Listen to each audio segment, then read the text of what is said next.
developer. I always knew that's what I wanted to do for a living, and that just sounds like the coolest thing you could possibly undertake. But I think where it feels, legitimate for us to propose an entry is that I think we're rethinking or freshening up or modernizing enough elements, and hopefully while telling a good enough story.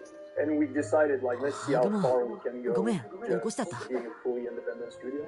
And this is when we started, thinking about, building that marketing infrastructure in-house and starting developing the relationships with, other parties.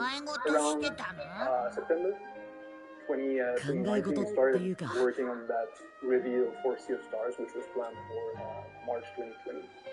So the team was hard at work on, setting the direction, art direction, sound direction, creative direction, everything.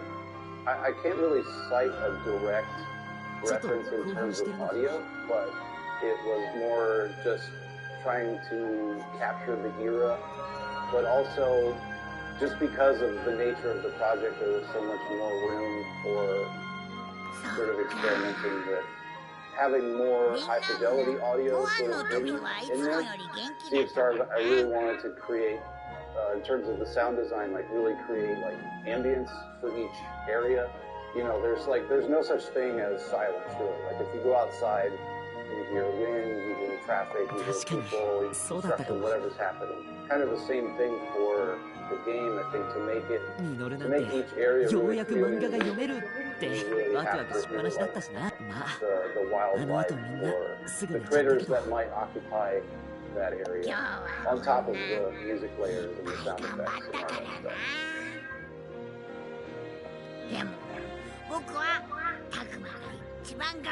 But when it comes to art direction, it was pretty clear where we wanted to go. The reference point, again, from the experience of Messenger and working with Nick and the environment, we had a really good connection. And so it kind of just emerged, I would say, naturally. One thing you'll find in so far that you won't find in any other is really the sense of this world having history. It's a lot of environmental storytelling for it. You'll see big heads of stone that's been there for centuries maybe, and it's what's this about? And you actually interact with that, and it becomes the entrance of a side area and things like that. It's really it's an interactive environment. Also, the main doubt that we were hearing, which was understandable, is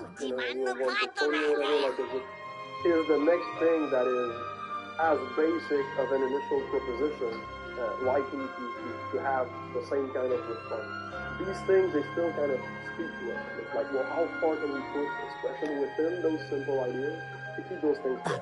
The big challenge was the dynamic lighting, and so we couldn't tell the story of the children of the solstice and all that, and controlling the stars and all, without dynamic lighting. Lighting has to be everywhere because it's a very core part of the narrative and of the powers that you're wielding.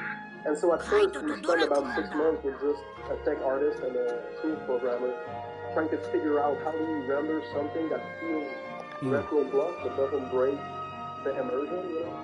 The idea around playtime also takes into how many times you will replay it before you get. So there's no grinding in the game at all.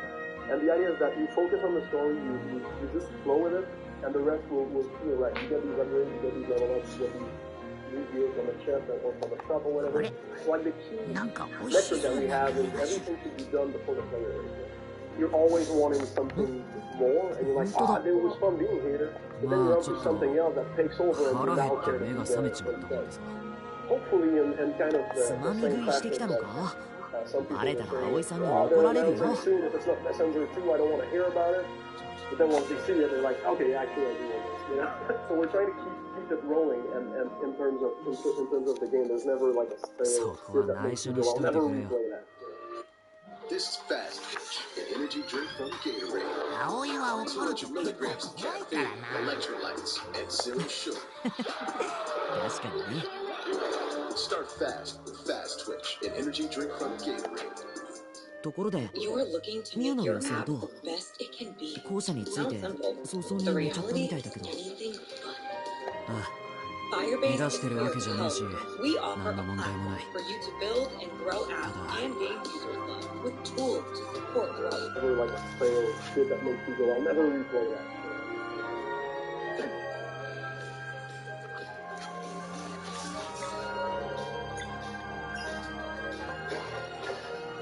So the idea around the Kickstarter is we wanted sort of a social proof, right? Because going all in, and then after 5 years just releasing something, it's like, oh, no one cares. Maybe we should have saved a bit money. So our Kickstarter did really well. We raised このままずっとみんなとい over たいなんて $1,000,000 散々ごねてたけど、 5,000 backers. And so publishers were coming to us because they were hearing about the game. And they wanted it, of course, because that's their job, right? To be in on the thing that looks like it's going to pan out. And so basically in all the business negotiations that we have after a successful Kickstarter, it's like, well, we have the proof that it works. So anything that's a risk for you in terms of, is it a good fit? It's very rare that you can just show proof that can move out of the way. And so it gave us a lot of leverage to go for what we wanted for ourselves, which was to self-publish. You can work with the best indie publisher in the world, and I fully believe that we do. But you're still under their umbrella, right? A lot of people still, despite them going out of their way to mention you, people overwhelmingly still go like, oh, you know, the publisher made this, that's the name from that publisher, and then you don't know what can happen. You didn't want to, for us to be independent, right? Was part of that was self-publishing it. We can bring our own message ourselves. We can move the dates if we need. We want to be locked in as less contracts as possible. Documentary. It's really only about the game. And so that's why we went with Calvin Knights, which is more of a fund. So they're not a publisher. We're publishing. If you have a publisher, your publisher pays you, right? Whereas if you have an investor, kind of, you pay them, right? So that means that you have all the access to all the dashboards. You get all that data of who's playing in which country and how the curve is doing. And so it just feels right that the love that we want to keep pouring into our games, then we're the sole, decision makers about what's like. Kickstarter was definitely like a highlight of my career. You see like huge players out there for that idea, and that has been like the project for which I joined Sabotage first. So yeah, we started working on just doing our homeworks, analyzing modern Kickstarter campaigns, seeing what works, what doesn't work. It was also, establishing the brand of Stars, so the logo, the art, and everything, the website. And then, so we're going to GEC, right? GEC 2020. And we had the day of the spring equinox. Very cute, right? It's like, oh, we're gonna, the spring equinox, we're gonna announce the sun and the moon thing, the flower and all. When we started doing the closing for GEC, there was like a thrift store with our new PR partner, and like everything was organized. そうだよね。 Everyone 無事に探し出せて、 rolling 本当 in, なんか ready to give the いろいろと悪かったな。 And then, yeah, everything gets canceled about a week and a half prior to that. We're looking at this like, okay, do we still go for it? In regards to the Kickstarter, I messaged Phil. I was like, we launched it like a week after lockdown or something like that. And I messaged him, I was like, are we still doing this? Like, I mean, I know we've been planning it for months and all that, but is it still happening? Like, yeah, we're in too deep, we gotta do it. It was one of the hard decisions we had to make, I think, professionally. Like, do we go ahead? It was super risky. Like, the landscape was changing, like, on a daily basis. The discussion was changing around COVID. Is it dangerous? Is it going to be long-term? And do you do it? Do you risk missing your reveal? Like, you don't have a reveal, it's going to be like one reveal every 5 to 6 years. Missing it will be sort of critical for the studio. そこ、黙っとけっつう And の。 that plays a role in society. Like some people need to reset. They need マジな話、 things like that. And ミュウを it 探 kind し of 出せた felt のは、 right. Like, okay, タクマ yes, が it い is てく a れたおかげ business だから risk, な。 but it's also a moment where we can kind of fulfill our role, right? So let's do it. Let's show them something pretty that they can get excited about and new music, and hopefully that kind of, on some level, helps. But then ありがとな。 I think the only sad thing about it is that there was such a good energy at the studio in the months leading to the Kickstarter campaign. And we ended up pressing the button. It was just Terry and I at the office. 何言ってるんだよ。お互い様だよ。 Yeah, other than that, it was a really hectic それに、 month, like, you didn't see. 明日からはガンガンカイトに頼るつもりだ we から。 shot a video of the pitch that we were going to do. もちろん俺にも頼ってくれて構わねえぜ。with the coding, the mechanics.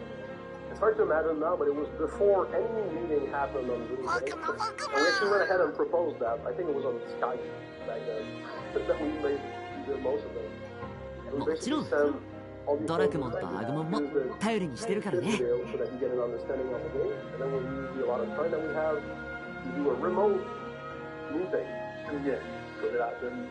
We revealed stars with the success of the Kickstarter campaign, sort of added resources. 明日もハードな一日 We になり realized そう that I だから think we な。 could do this like really full self-publishing effort after that, and we just went along with it. It was like I didn't know a lot about publishing, so I learned over the 明日のためにも years. Working with Terry really helped me, understand the ropes of game development too, and all that.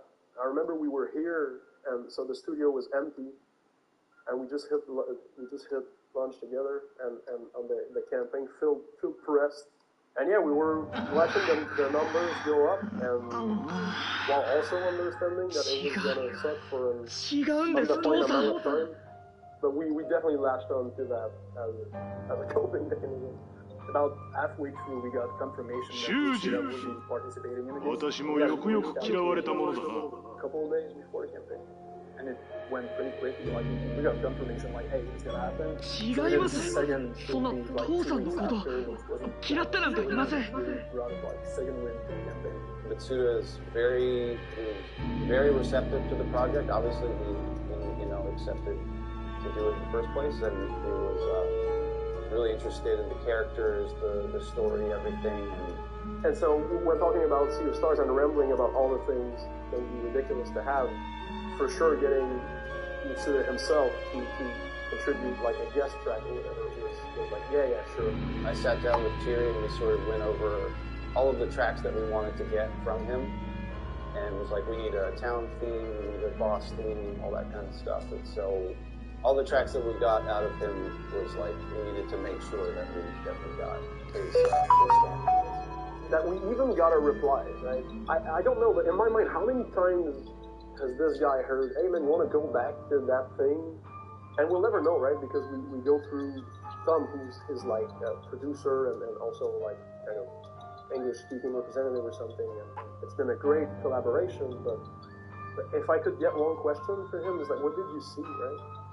What happened that when you got that pitch deck, you said yes, right?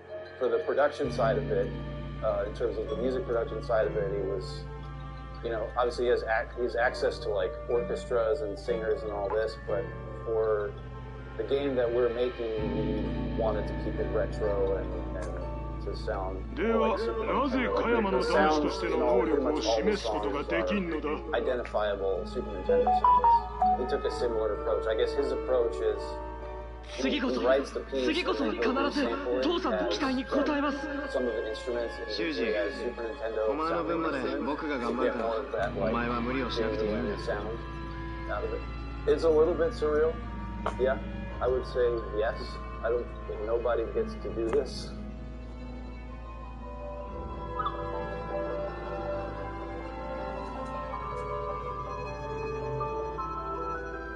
The actions speak louder than words, and when we offered, like, this is the range of how many tracks we could want for you, like, if we're having a conversation, well, the dream is, and he went for the maximum amount, and then the writing creative briefs for him. 兄さんは黙ってろよ。兄さんに僕の気持ちが分かるはずがない。 It's I kind of fear that by telling it, I'll realize it never happened, 兄さんには僕みたいなできない人間の気持ちなんて分からないんだ。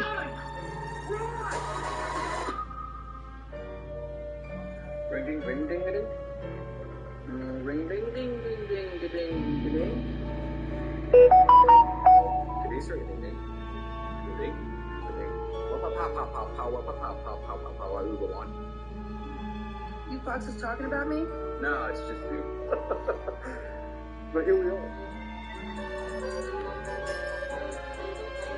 If the game doesn't work out, Phil and I are in debt for the rest of our lives. Oh, I think everybody. 最初からやりたくなかったんだ。僕にできるわけないのに。 Basically, like a back calendar, and now we don't have a lot of flexibility when it comes to timeline. It's just we have to be super tight with everything. the numbers seem good and the reactions seem good, but also like in terms of expressing something.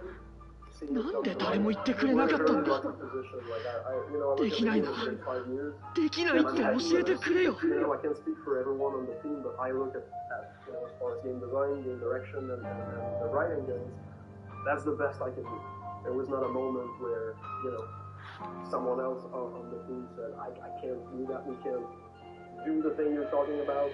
What I was feeling, it was like, it's like what a lot of people were feeling around that time. こんなことしなくて済んだのに。修二、なぜ諦める？お前はそれでも私の子か？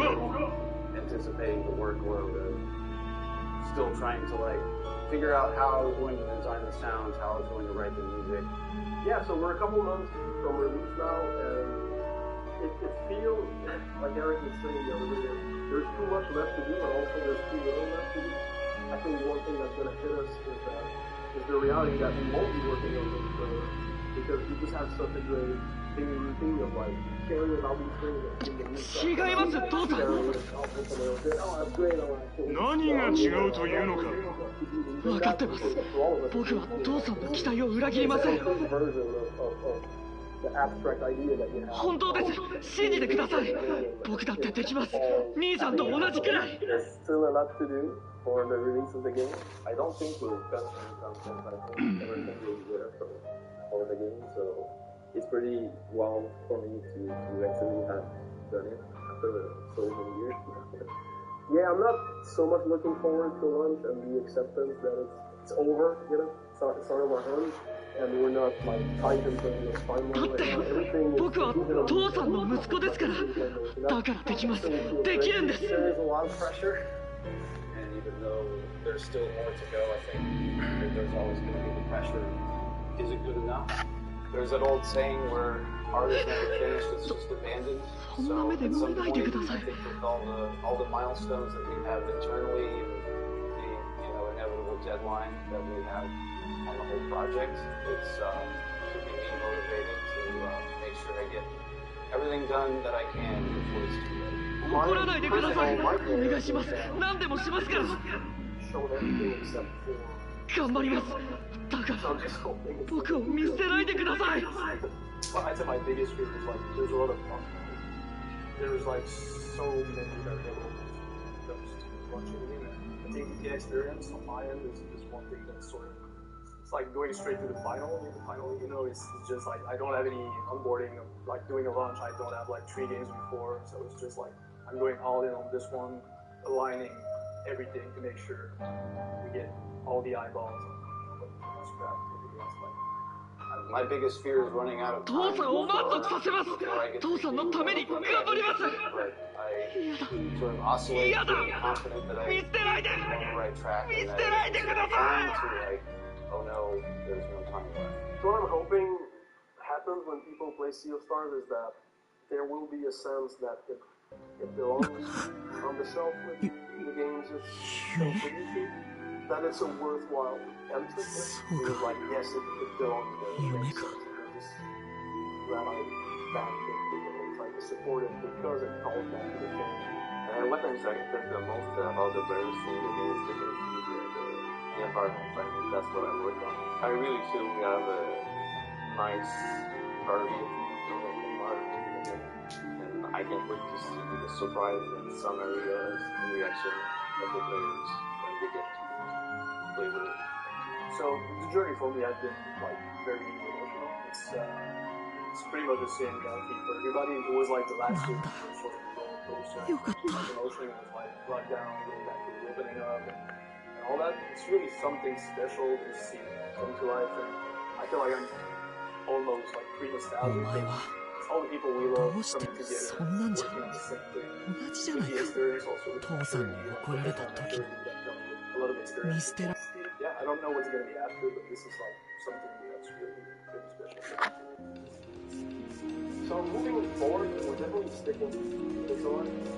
I don't think it's off the table that we retro, because this is more but that would be with the same team.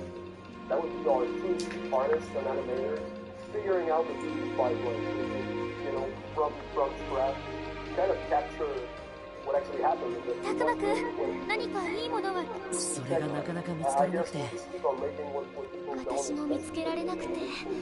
ダメね、私。そんなことないわ。葵はちゃんとやってるもの。ありがとう。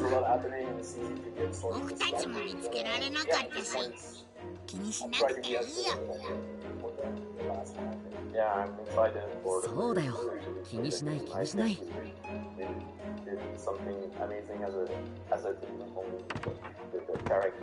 あ、もう2人は来てたんだな。うん。特に何も見つけられなかったけど、そっちはどうだった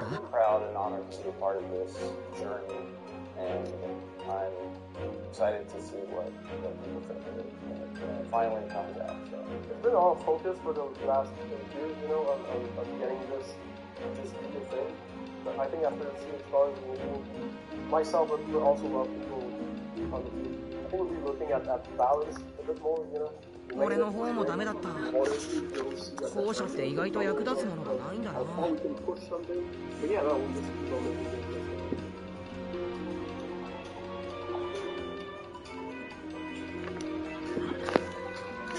うなんだろうな、他のみんなは。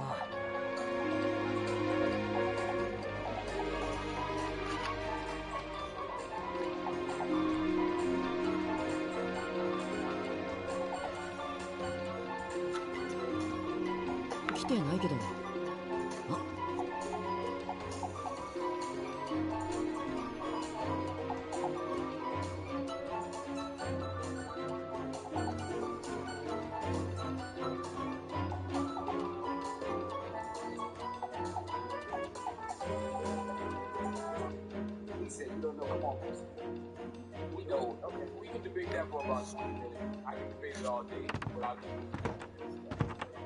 おはようみんな。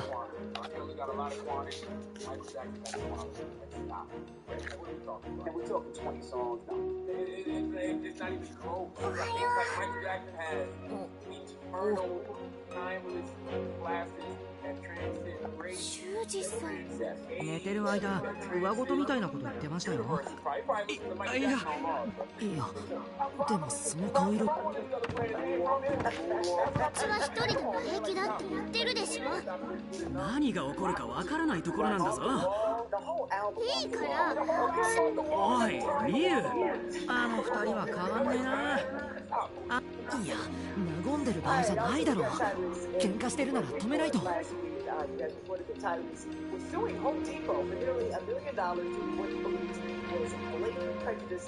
何をしてるんだ、まったく。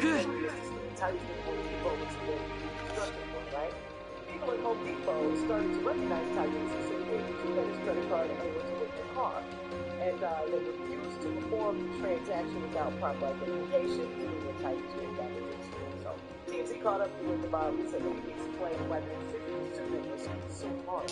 I really struggled with even filing the lawsuit because Home Depot has literally been my favorite place. It's like my Disneyland. This might sound crazy, but I've probably spent a minimum of $8 to $10 million at Home Depot over the past 20 years. Yeah, man. So when they did that blatant racism, そこの二人、いつまでもそんな調子だ。うるせえな。兄弟の二人とも落ち着いて。うちは悪くな。修二さん、二人はこれで仲がいいんですし、あまりそうは言うけど。あれ、みんな揃ってるんだね。大丈夫だよ。せっかくみんなが揃ったし、成果を確認した方がいいかな。そうしよう。たくま、僕が仕切るよ。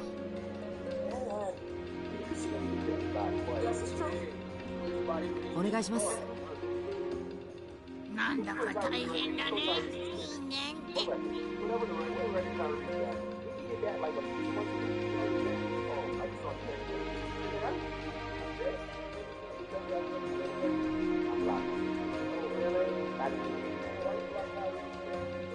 みんな葵みたいにいい子 was a long time ago. No, it was not a long time ago. That's all I'm saying. 今はまだ仕方ない。信じて見守るだけだ。Oh, wow. Okay. This only people pay Tyrese. Tyrese, text Emmy. That's the rumor report. Tyrese gone. All right. When we come back, we got the People's Choice Mix. Don't move, Mr. Breakfast Club.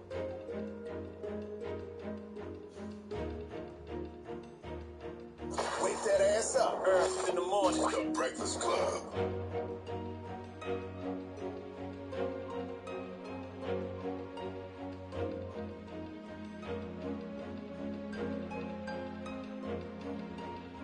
Wake that ass up early in the morning. The Breakfast Club.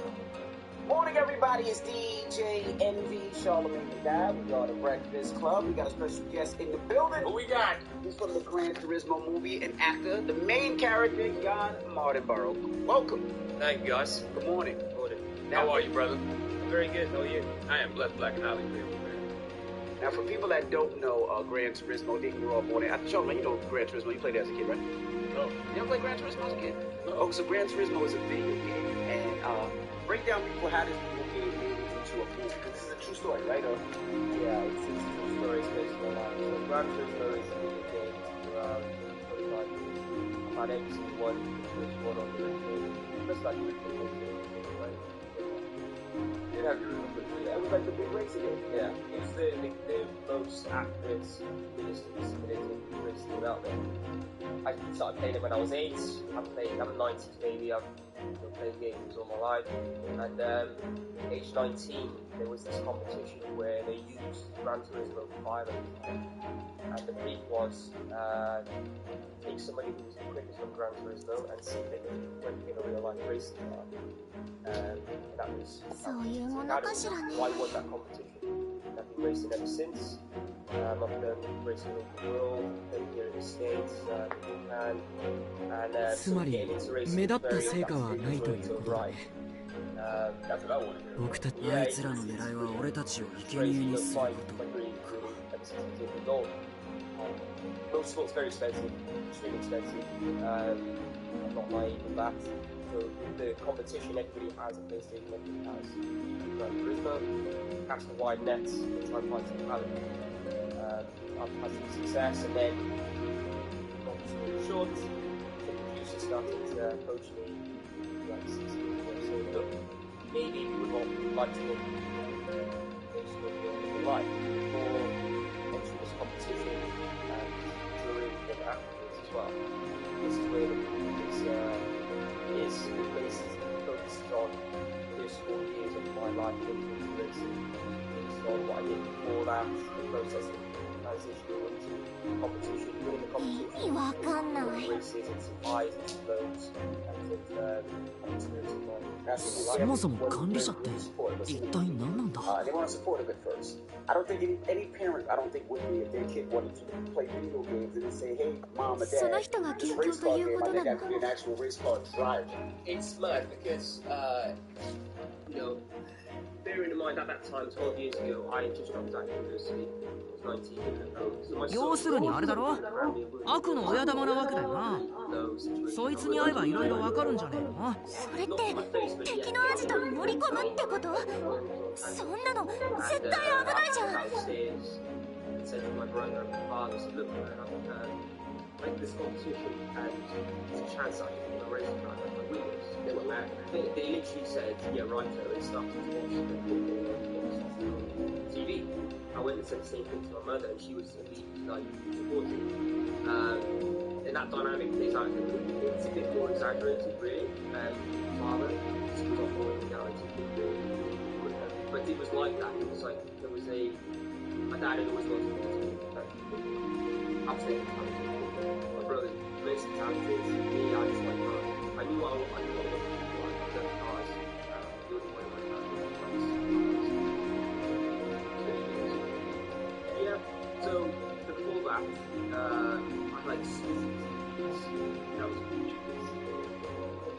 that was my interest. And then it was a metaphor or something. Like, you went to Gabon or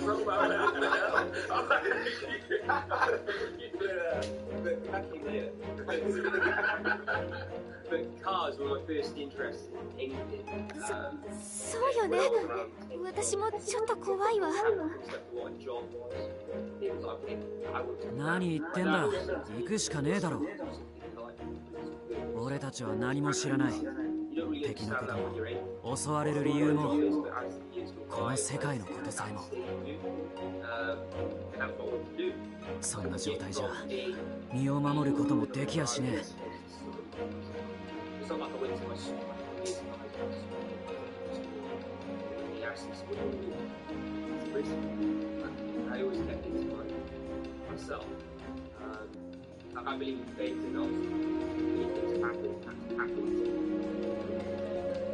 とっとと相手の本拠地に乗り込んで知ってることを洗いざらい吐かせるべきだ。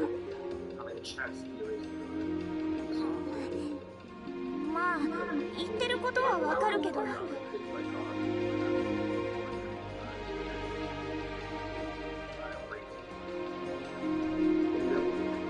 じゃんいいじゃん。ラスボスに殴り込みだ。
I didn't watch them all. I didn't understand them. They didn't look like a car to me, but I'd watched. There was a champion British touring car, so it looked like a sedan, but race car. And it was always, I want to do that. I want to be in control of that machine. That was cool to me. Being around cars, I'm a huge car guy. Naturally, I love cars, but to be able to race them and see that's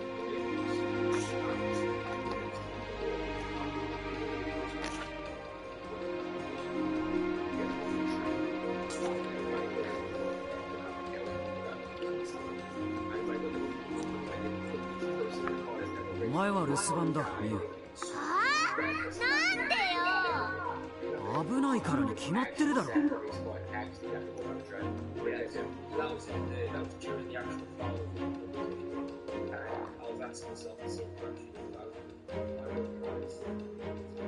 私たちは心配しないくせに、ミウちゃんにはほんと過保護なんだから。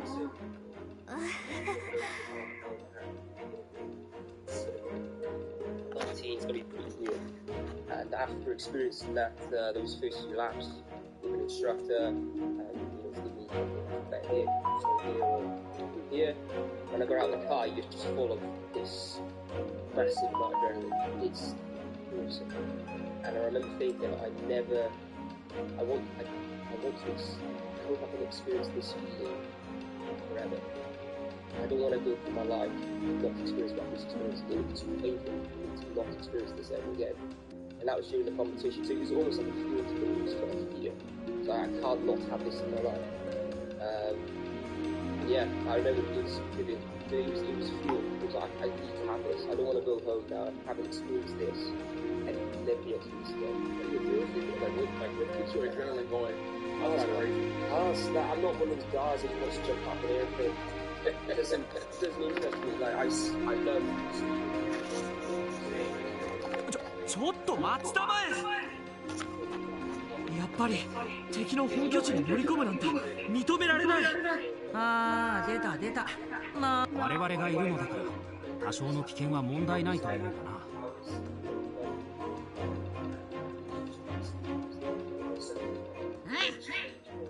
タクマは僕が守るぞ。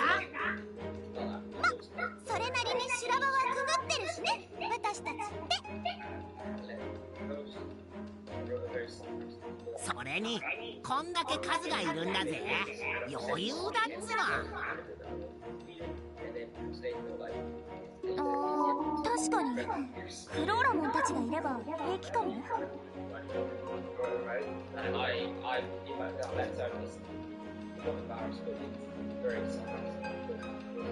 こいつらの力があればちょっとやそっとのことくらい問題ねえだろう。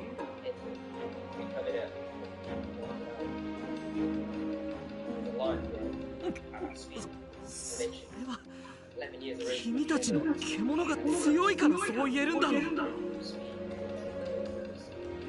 とにかく反対だ。わざわざ危険に。いや、今はこれが最善だ。敵なあ、タクマ、これ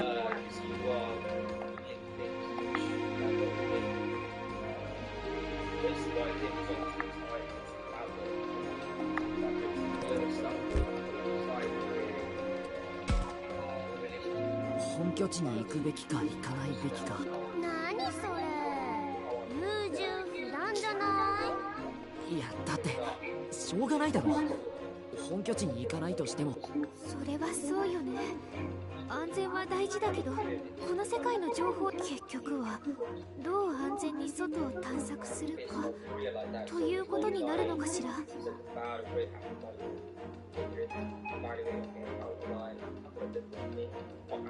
そうだね。それで困ったことに、今僕たちが知ってる情報源は一番危険な敵の本拠地だけなんだ。そうすると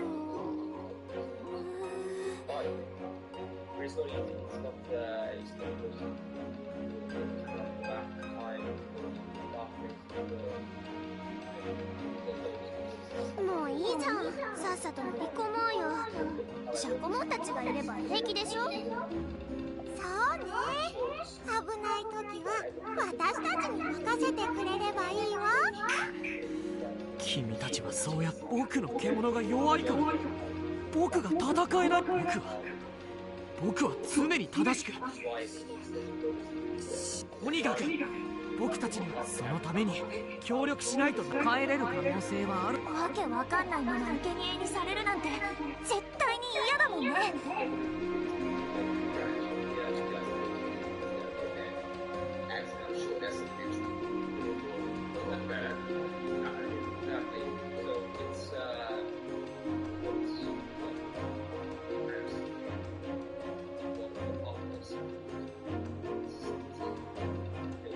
僕はもう一度校舎内を探しに行く。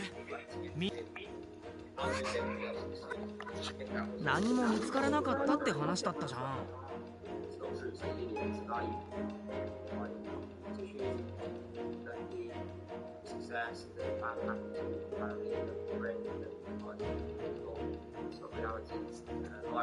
そういう言い方は良くないぞ。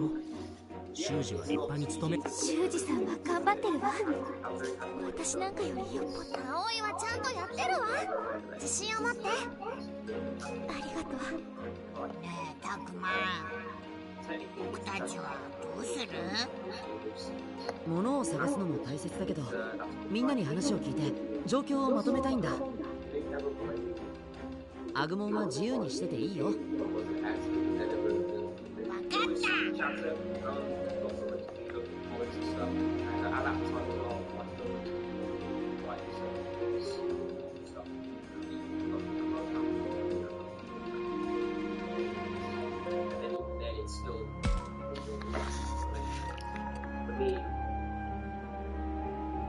かった。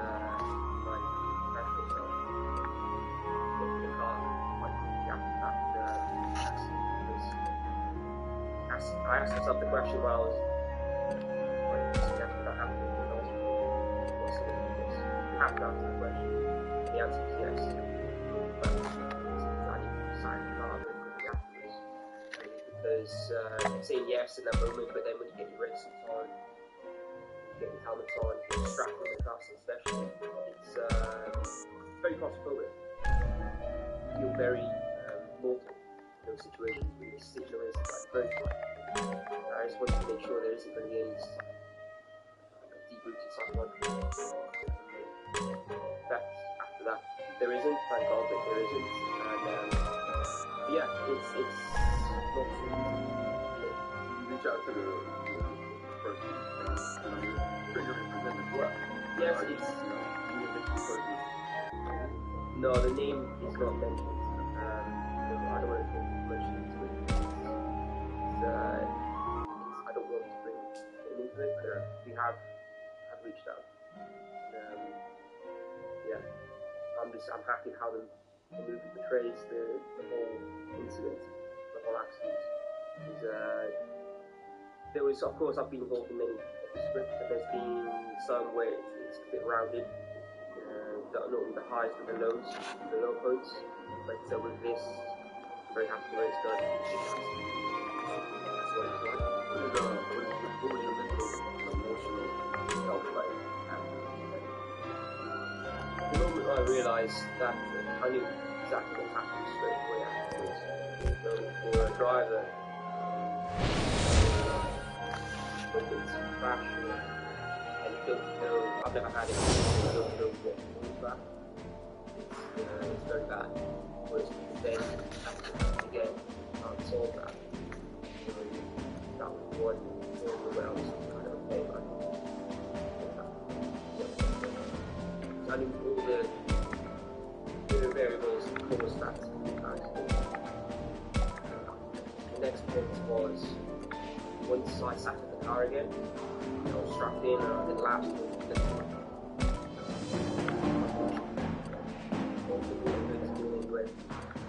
then that was another and then actually that was the test. And then one race with 10 was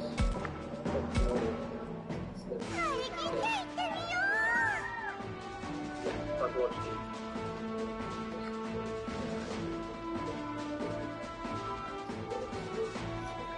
Yoshi, 俺が行こう。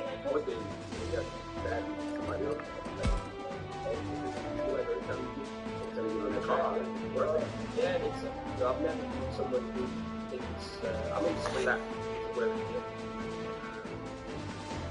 After that, when I came home, I was with my family, not sure what happened afterwards. We all sat around the dinner table and we said, okay, anytime any of us go to speech or anything, we'll say, I like, sit down and have together, and she said, let's go back. After that, I was very much aware of how important I am.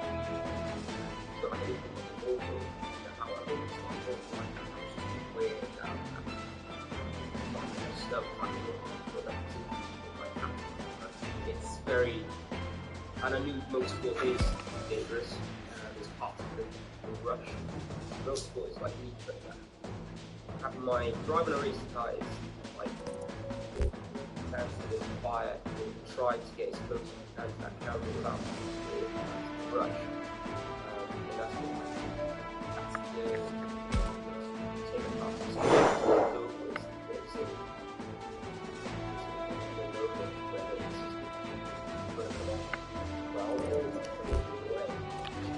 how difficult was it to do, especially in a sport that's dominated by you, like how difficult that was to do? So I've had, my father was a professional soccer player for 20 years. My younger brother, my mother is white, so I was racing. Years with my brother had talked to my father about how often my father's situation doing needs to know it's not really this sort of story about what this thing done. My dad had this other chip on his shoulder. Personally for me, I haven't had it to my face. It's been stuck on my knee. I lived in Japan for 5 years based on the world. So, 絶対に勝つんだ。ディアトリモン行こう Nobody looks like us. It's like,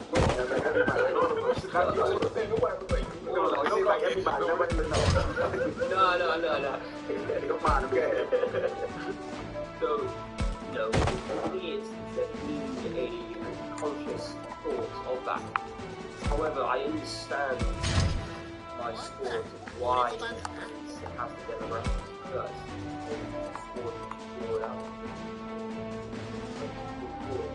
In Europe, maybe, and then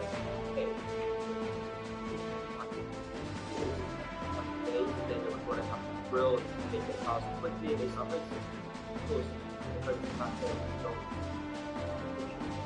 so, and then of course they have that knowledge and that passion for children, you know, those groups. I'm aware of why the demographics are why they are. I personally don't think about it.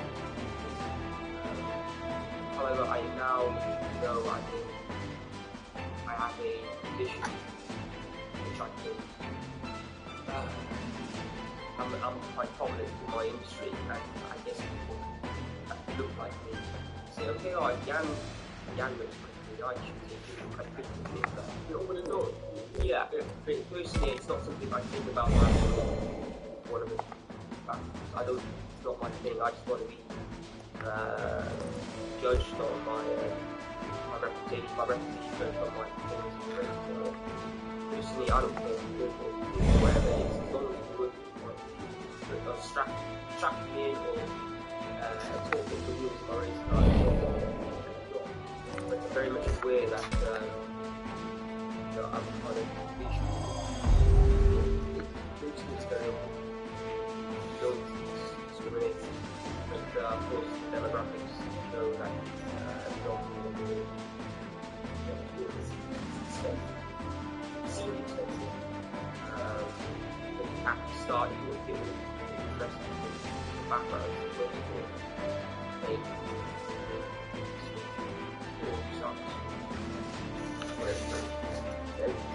and I want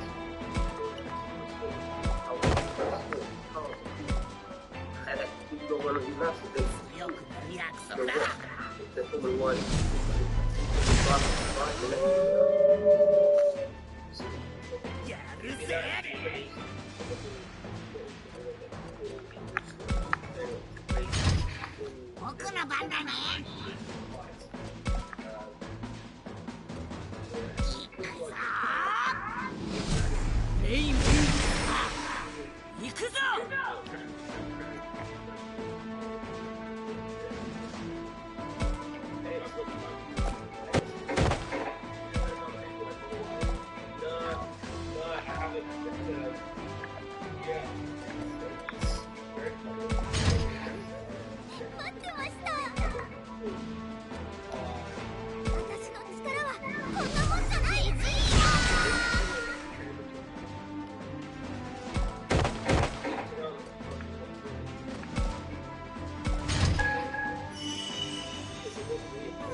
が行く。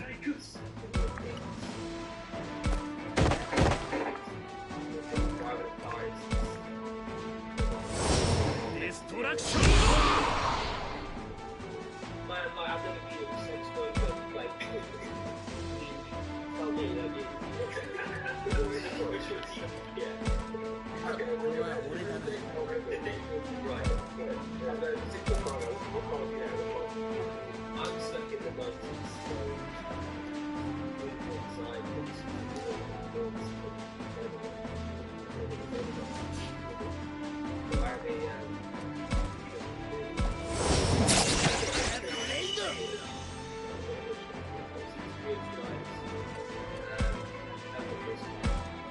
僕の番だ。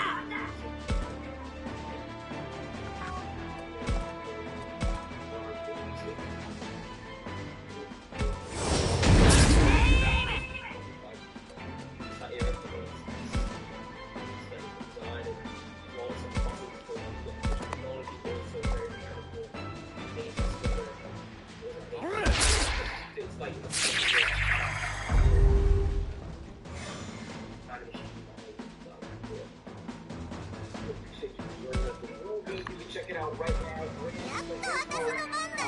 Check out it. I love the double call guys. I got a good game, which I love.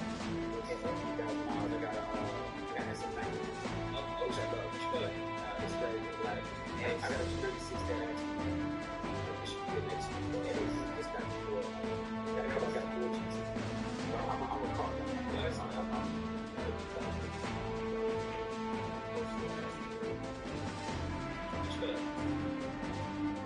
let's go to this one for the block.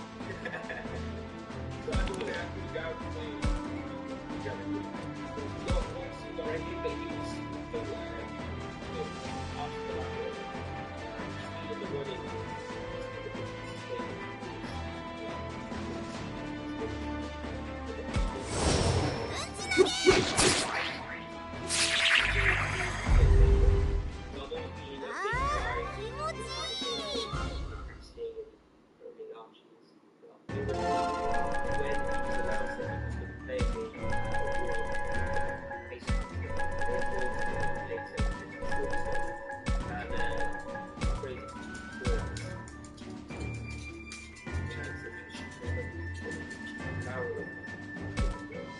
I was on the track testing a car before the step to the film. So, yeah, he came down, then we can race with one car on and after the time we put on his driver's license. So we got to see someone still where the account was based, we got to the car, spoke to him for about 4 hours, spoke to him for everything. So I was at the real without the app, script, upgrade every script, get me to know actually everything. So long actually, so actually I was at ease to know, okay, so this is very, you also know details, it's very intensive, also much information about my life.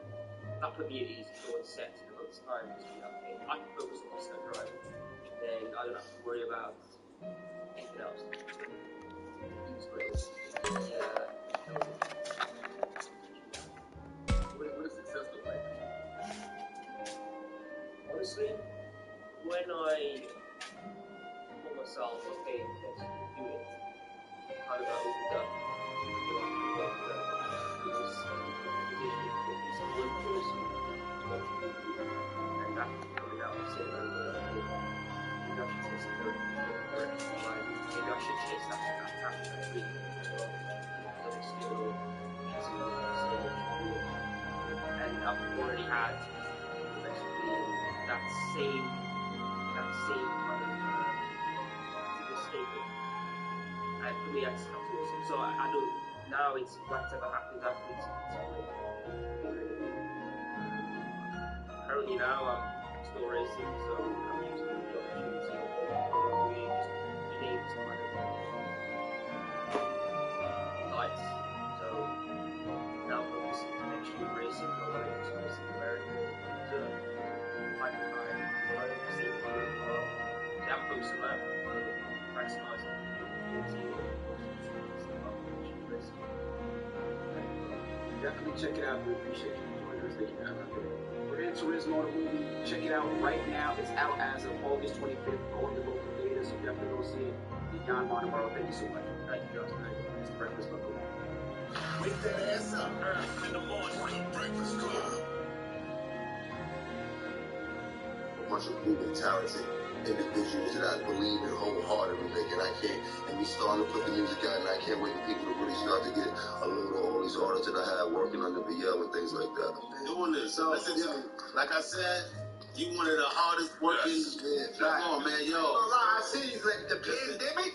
You went hard. Pandemic put me in the box. 300 features. Like now I want to say this to you, right? You see how in the beginning when they said Meek didn't want to do the verse because he was on hold. He was like, I want to be on hold status, so he was trying to hold his value, I guess, to a certain standard.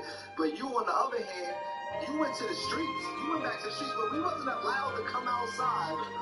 You went out and took every feature from every nigga. He must have caught COVID-19 time. Yeah, took it back. You went outside. I was with me. I caught COVID at the verses after the verses. I was like, what talking about the locks gave you COVID, nigga? The locks gave me COVID. On top of everything that night, they gave me COVID. But you went hard in the pandemic, and I feel like that's still going hard. Put you back to where you needed to be. I ain't gonna lie about me, but doing that definitely put me visible all over because I did so many features, like you said, daily, like 300 features at a time. And you was doing the videos too, man. It was bad. I figured out the thing behind the stuff. Of course, that was it. I figured out how to do Quarantine Studio. Shout out to Quarantine Studio. Everybody promotion me over there. Shout out to Drop TV. We got some things coming, but. Well, hold on, let's talk about that.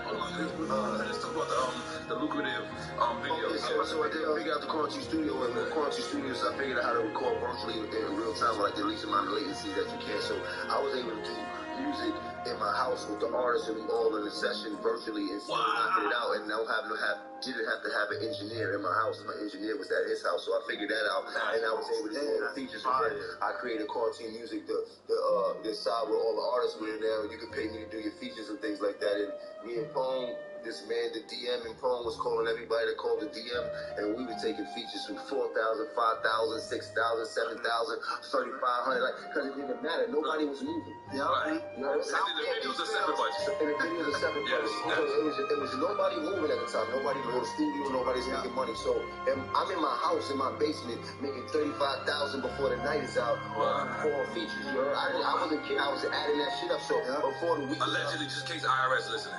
Allegedly. Yeah,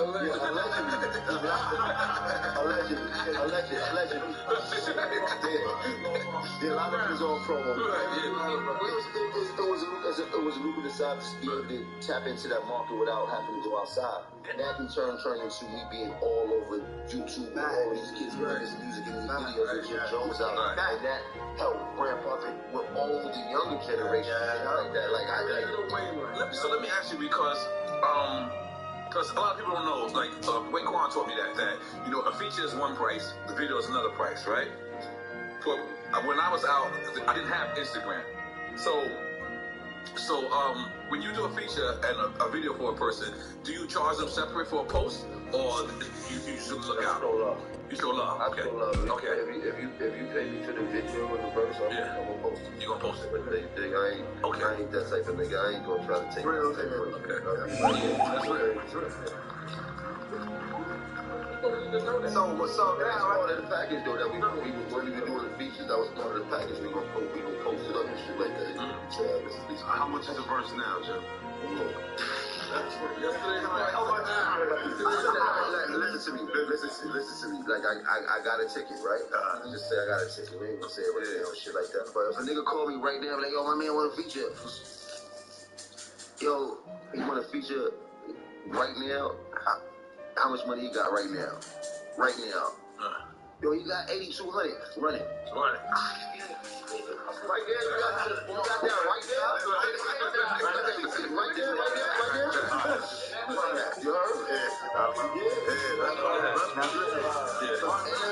And that's still like more PC than you would ever get off of any brick you sold outside and shit like that. You know what you gotta do? You know where I killed him at? And this was years ago. Europe. Because they paying top dollar. They paying top dollar. Man, and it depends because... Hey, no, hold on, let me say, don't think y'all can call me like y'all got some... Everybody call me. It's not gonna work like that, buddy. Relationships, exactly. To get to me to get that call, relationships can't happen, but it's just the hustling mentality that having me and shit like that. Like, I'm not trying to let the dollar slide. That's I feel like Ross is like that. I need to get that money. Like, why not? Who am I? You heard? I did this music so I can make this money now. So I need to turn my face, my nose up, and not take the money. It's crazy. I need everything that comes associated with Jim Jones. Give it to me. You dig? Like, you want to buy into this bread? Come on, I need you in here. Now you have another person who's going to lobby for you. And all you do is music and things like that. You just invited them into your circle, but they paid for a feature. Now they are part of your network and shit like that. You know what I see? What it did for you, in my opinion, was it made you more grounded. It made everyone feel like, you know what I'm saying? Like I could get at Jim Jones, and it made people, because these artists that you were working with, like. They appreciate it. Word. You know what I'm saying? They appreciate it. And so it made you see. It made you seem humble, but it made you seem connected. You know what I'm saying? Because every artist that you did it with was appreciated, and it was just like I feel like those dudes would kill somebody for you, man. You know what I'm saying? I mean, I hope not, y'all. I'd rather y'all love it. You know, they want to call me, but like. I've been in a position of each one of those artists. That's real. And I know how it feels to be on that side of the fence where you can't get a feature. I remember me rapping for Yo Gotti. I'm Irv Gotti in his office when Murder Inc. was in Def Jam and Def Jam trying to get a deal. Should I rap? And like I'm crazy, like the opportunity and shit like that. To see when I was killing, so I was already taking a piece of the things. But as an artist, you can get certain opportunities and certain helping. Gotta be one level up every day. Nobody was handling that.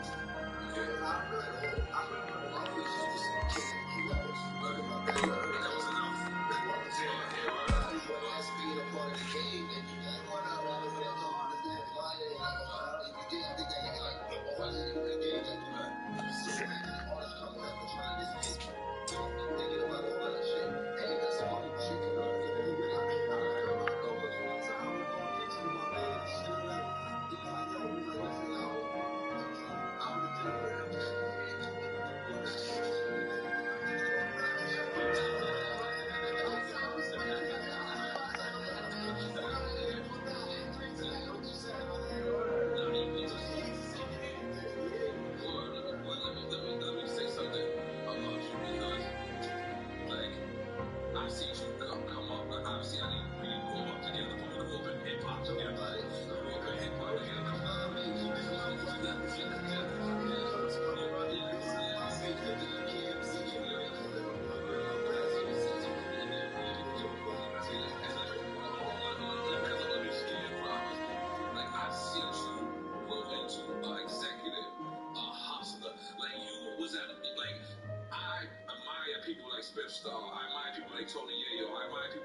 To drink champs. So I told the people that I could call for that day. And it's funny as fuck. The 3 people that I could call was Cam, Left Beef, and 50 Cent. So the crazy shit was my dumb ass forgot that these niggas ain't getting along. So I had to have Big Home on the side. Interview Cam.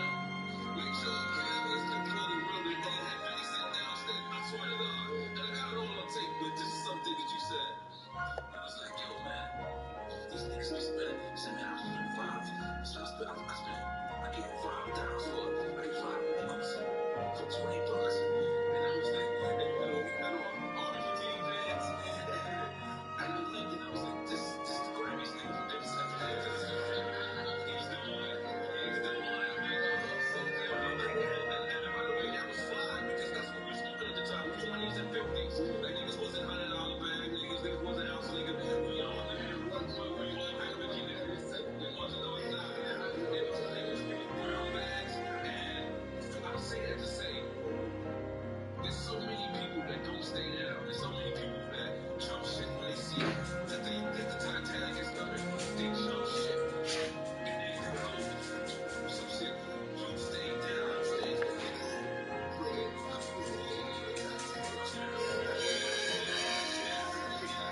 I didn't meditate when I was like 9 years old.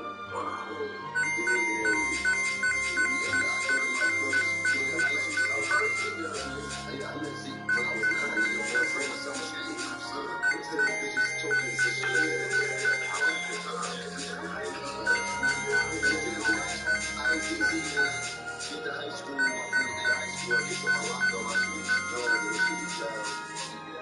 Open the locker, and this nigga's there. Like, the fuck up?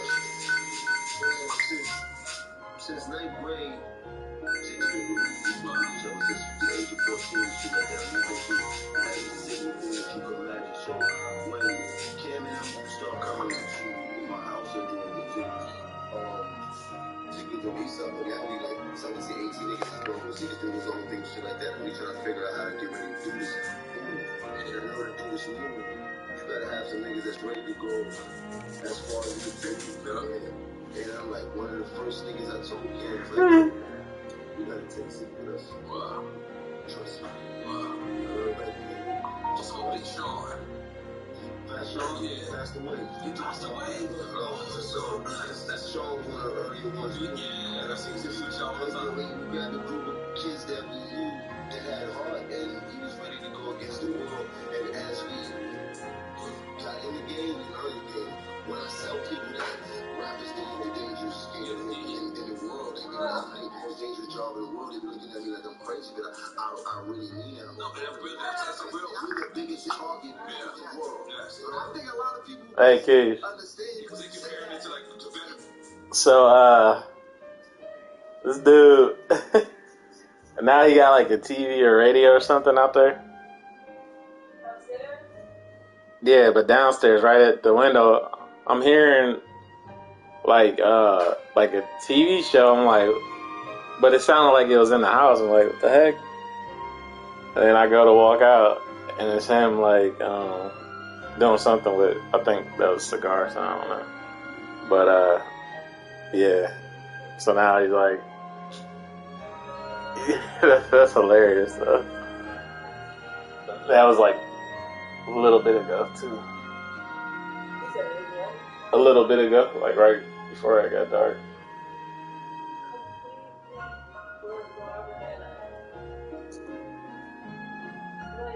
And it's not that it's like that weird or that off, but it's like you never thought that was a possibility to do before you saw me and Abby doing it. It was slowly answered God and sleep in my house. Otherwise, man, I would have no, I would not care. Yeah, he probably hoping that you'll go out at the same time. Where do you get those parallels from? Why? Nah, I mean, it's just like, you know, people do that. They be hoping like, you know, that the neighbors kind of be like interested. Yeah, you know. I mean, if it was something like worth, like, I don't. I like my own zen time. That's my zen time. So I zen a lot in the back, and then Abby and I will sometimes we go in the front. And it's not that often because I want a broom to sweep that stuff off, and I don't have my I don't know what broom, probably my outdoor broom to sweep. What is it? The long block broom? You know what I'm talking about? The block broom? The push broom? Yes, I don't have a push broom. So, yeah, I don't want to be out there all the time. And then, I feel like there's more bugs that can congregate underneath, like the awning and stuff like that, like more mosquitoes, spiders and stuff like that, like weird situations that I kind of don't want to like accidentally bite me. So that's another reason why I won't sit out there like not all the time, but I mean, every once in a while, yeah, every once in a while. Yeah, it's just weird because the smell of the cigars coming from my house. I have no problem issues with other people using chemicals, but issues do not affect me. Mm-hmm. And then that's when no, I gotta find a solution to deal with this shit. I'm breathing in tobacco, and I wasn't prepared to let it start. I mean, you know what I'm saying? Yeah. And then I will, like it usually 9 times out of 10 I do already know like the scenery and the sound of like the street. Not playing your own tunes out there. Like I can see that, I understand that in the back, yes, because there's nothing like to really see, you're just zoning out. Understood. But in the front, that's like where you do all the great people watching. You know what I'm saying? Yeah. Like you're focusing on that. I don't know. I can't explain things to people. I just trip out over it.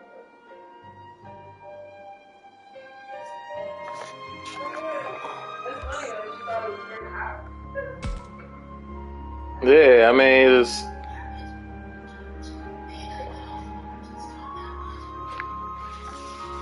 it sounded like this? Yeah, pretty much, because I had my volume. I mean, I was watching something on my tablet, so it just sounded like loud.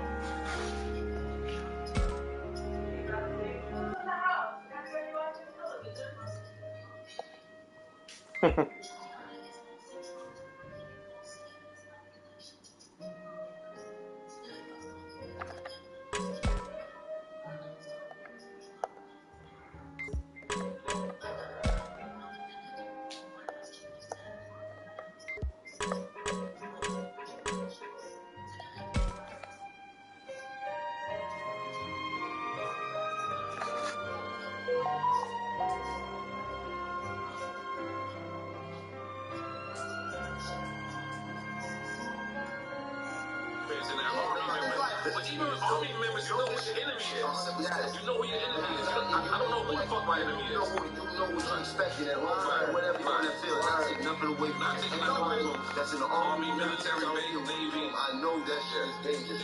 I'm not in the army. But we are outside and we dealing with people that we don't know who nobody is, but everybody do know who he is. Rappers been dying at an alarming rate in the past 10 years. There was a time when it was only Scott Rock that got killed. My life.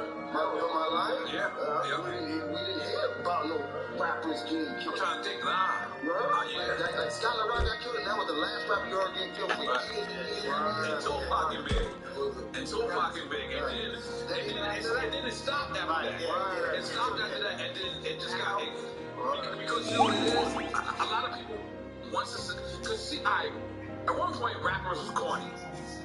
The drug dealers was the niggas. They were the niggas. They were the real niggas. Rappers became the rappers. No, rappers became the drug dealers. Rappers became the new drug. Like we're the new drug dealers.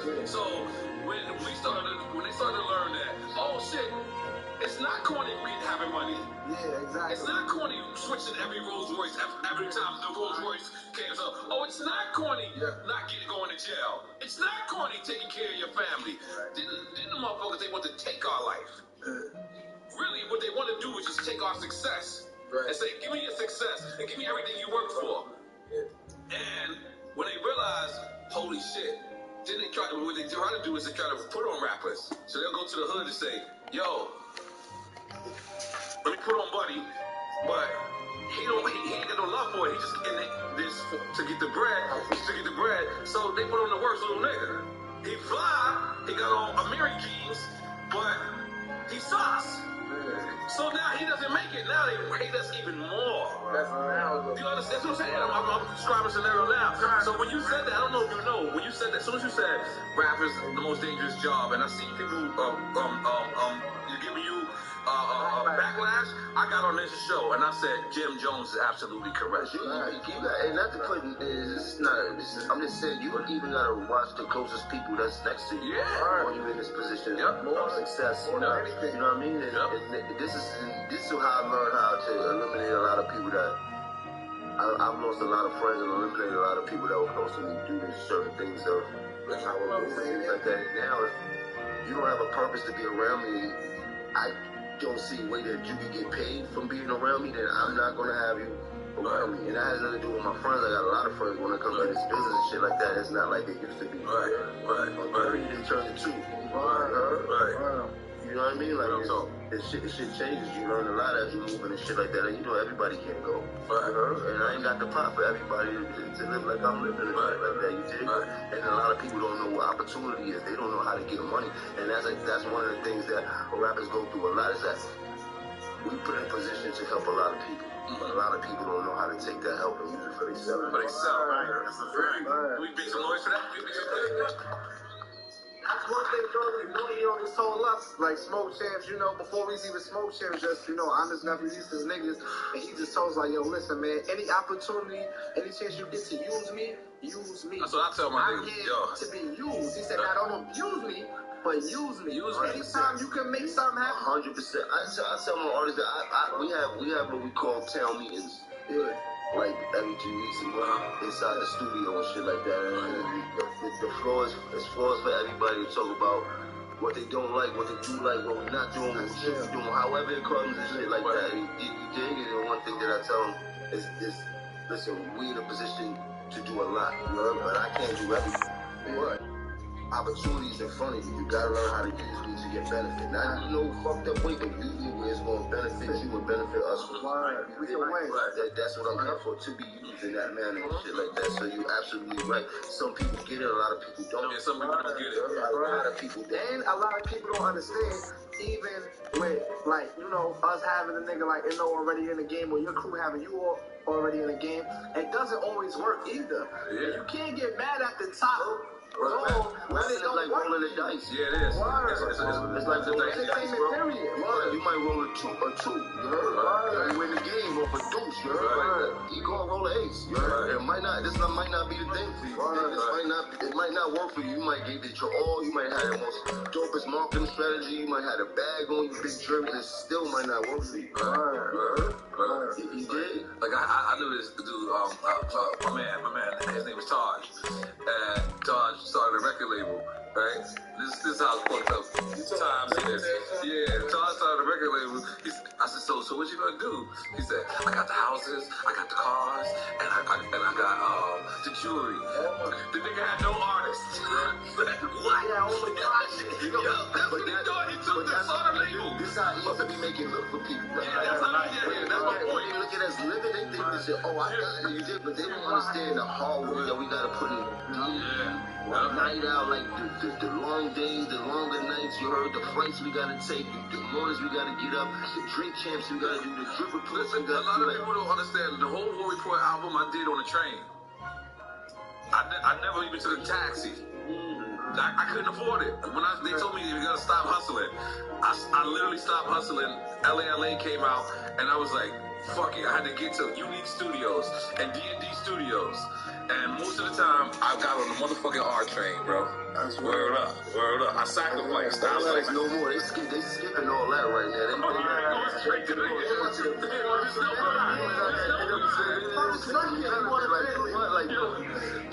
Ice Spice went from one record straight to the moon. Goddamn. That's how it's supposed to go. Yeah, I respect that. New York, we needed it. We needed it. She's on Lola Brooke on fire. Shout out to the females. Yeah, the females on fire. I want to ask you. A lot of females is kicking ass right now. I want to ask you this, Jim. Like, so you see how the game is now, as far as like we just said, like a young nigga get a hit, and they hit is going to the moon because of all the outlets that there is now. Like, what part of the game do you like? The new game or the old game? I like the new game. I'm part of what's going on. I need to be a part of the present. You heard? The past was the past, and it was good when it was there, but we're not there anymore. And that's where a lot of older artists get caught up in and shit like that. They get caught up in their ways. Oh, I'm still gonna put an album out once every 2 years. Shit like, nigga. If Drake is putting out 3-4 albums a year, nigga, you should be on your toes right now. That should show you the times are changing, and you need to start bombing. Like, so that's one thing I always try to do, even from throughout my duration, is make sure I kept up with what's going on, be able to reinvent myself and stay relevant and shit like that. You know what I mean? Like, if you don't do that, you're gonna get lost in the sauce fast, and then you're gonna start looking crazy outside. So what's your favorite time in hip hop? My favorite time in hip hop, or my favorite time in life was the 90s. Of course, always. That was my favorite time in life. Hip hop was just the soundtrack to that. You heard? Yeah. And then we got 97, 98, 97. You got nothing. I got 98. Yeah. Cam was 97. Cam was on fuck me. Cam, DMX, Big Pun. No Maces before that. Me, Cam, Pun, DMX, Corrupt. We were on fire. Young fire. Fire. Big Pun, and we all lost to Sugar Shaka. None of us. One of us won. We won that year. I never forgave Sugar Shaka.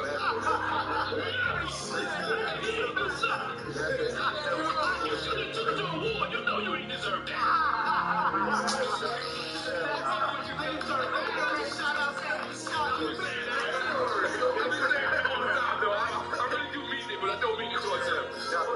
So for the trajectory, young nigga, we swear, they don't already know they see us because we still on TV. Yeah, they think I'm a podcaster. Yeah. They don't understand how much, how, no, that when we was on, when you had to buy records, and name the type of fire it was on, they were calling them the new Tupac and shit.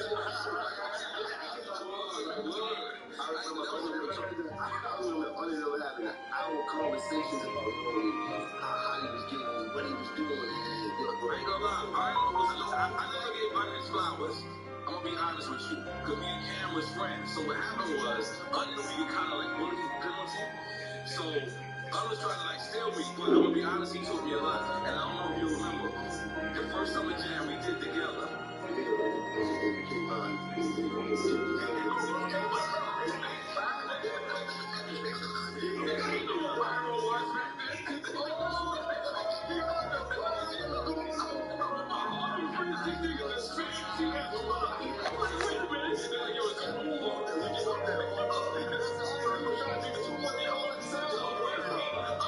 This is my first summer jam, so they were still, I bullied it. I mean, so it was happy to go for myself. But it was like, fuck that. I don't come out with Cam because we had the records to get on fire. So they're like, alright, cool. So we rehearsed. But in the rehearsal, they don't say nothing about no pyro. So straight to the beach was pyro. Pyro was just shit.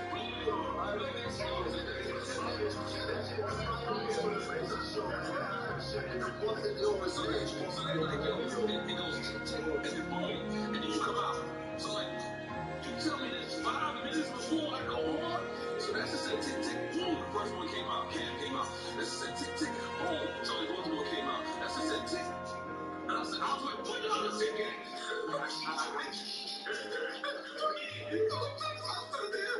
I'm like, do I go out? I'm like, chill. And I went just like this necessary. Boom! I was like, oh shit. My light flashed before my eyes. You understand? Because that shit blew up and I didn't know it. And then I walked around it like an idiot. I didn't even walk through it. I walked over and I performed like nothing happened. The whole time I can't hear shit.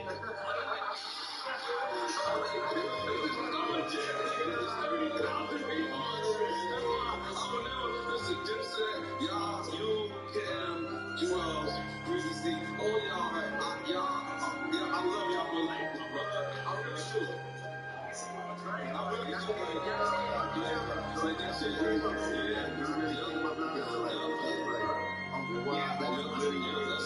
right. We really came up, man, and it was a good time. That's why I'm so proud of you. Let me ask you before we get to quick time of slime.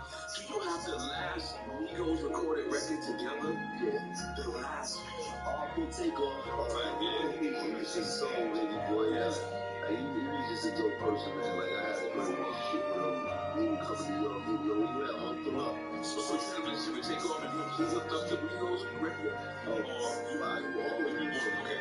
I had a real strong me too. I really fucked with him. I see him all the time. He called me over for the call. It's so take over. He like my guy. Like, he was a real fan of Dipset. I seen nobody else, but he was Jewish. Yeah. He was like, nah, we know all your ass. We know everything you're talking about. All the tricks and everything. Just doing it.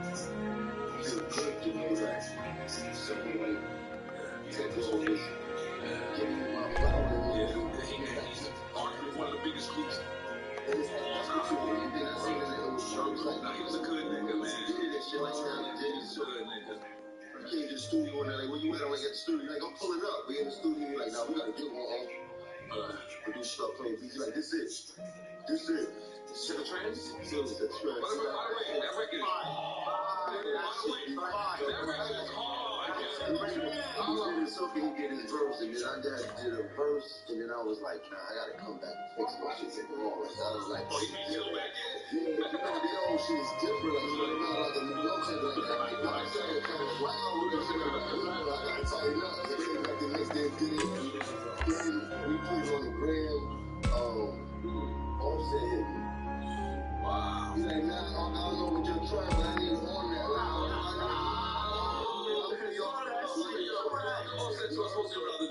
So he's like, yo, pull up. I'm down. I'm in the studio. We go to the studio there, they're bugging out and shit like that. He ended up doing a record and shit like that. Then Quavo hit me like, man, I ain't got the tour. Get them show.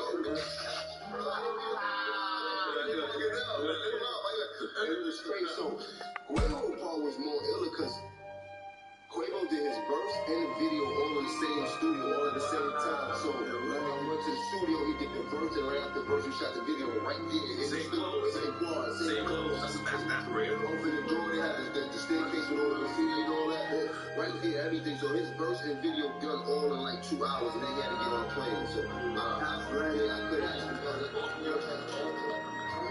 he did the video, you know, like that, and he did it separately and shit like that. They all made sure they did their car, like, and Seiko was like, nah, I'm coming to the block.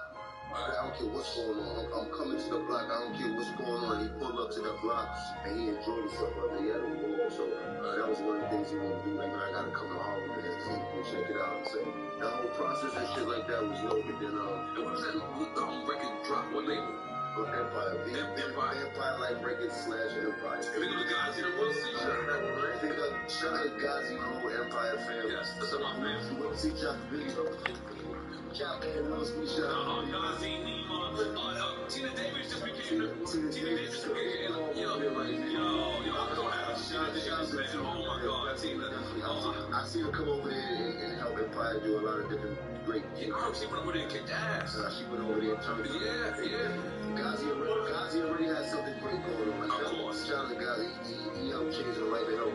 Yeah, he helped change my life too. I can't front Gazi. You know what? Shit like that. The last 10 years of my life has been great. Thanks to Gazi. Would you pick Gazi over Al Brooklyn? 100%. Oh, yeah, me too. 100%. I don't regret what I've been through. I made balling some of my biggest hits with Allen and shit like that, but his business acumen is nowhere near to what Gazi and Hideaway they moved the Empire. You know, that was the first place that I got a check for my music was from Empire. Right. You know what I mean? Right. When they tell you you're gonna get paid, you get paid every month. You get paid what they tell you you're gonna get paid. Whatever percentage you negotiate with them, that's what it was. And, you know, I was pretty much the first major artist that Gazi signed. Yeah. And I can remember when y'all called me, like, yo, how Gazi is the same thing I told T.I., same thing I told Fat Joe, is that I can pay on time. Nigga said, you pay on time? I spoke to him. I didn't say, okay, I got to clean my seat, Jim. I didn't say I put the motor, I said I put T.I. I said they called me and they asked me how is it over there Empire? Yeah, and I told them the same thing. Yeah. They pay on time. Yes. I've never got a check from no other music, but they that was I didn't say put anybody on. I told them to pay on time. That's been my whole thing when dealing with artists and they ask me about guys. It's like, bro, the business of this. He's a great guy, man. Straight up, this is what you gonna do. He's a great guy. You manage yourself for what you did and negotiate. Right. That's just that. You know what I mean? Right, let's make some noise for gossip. I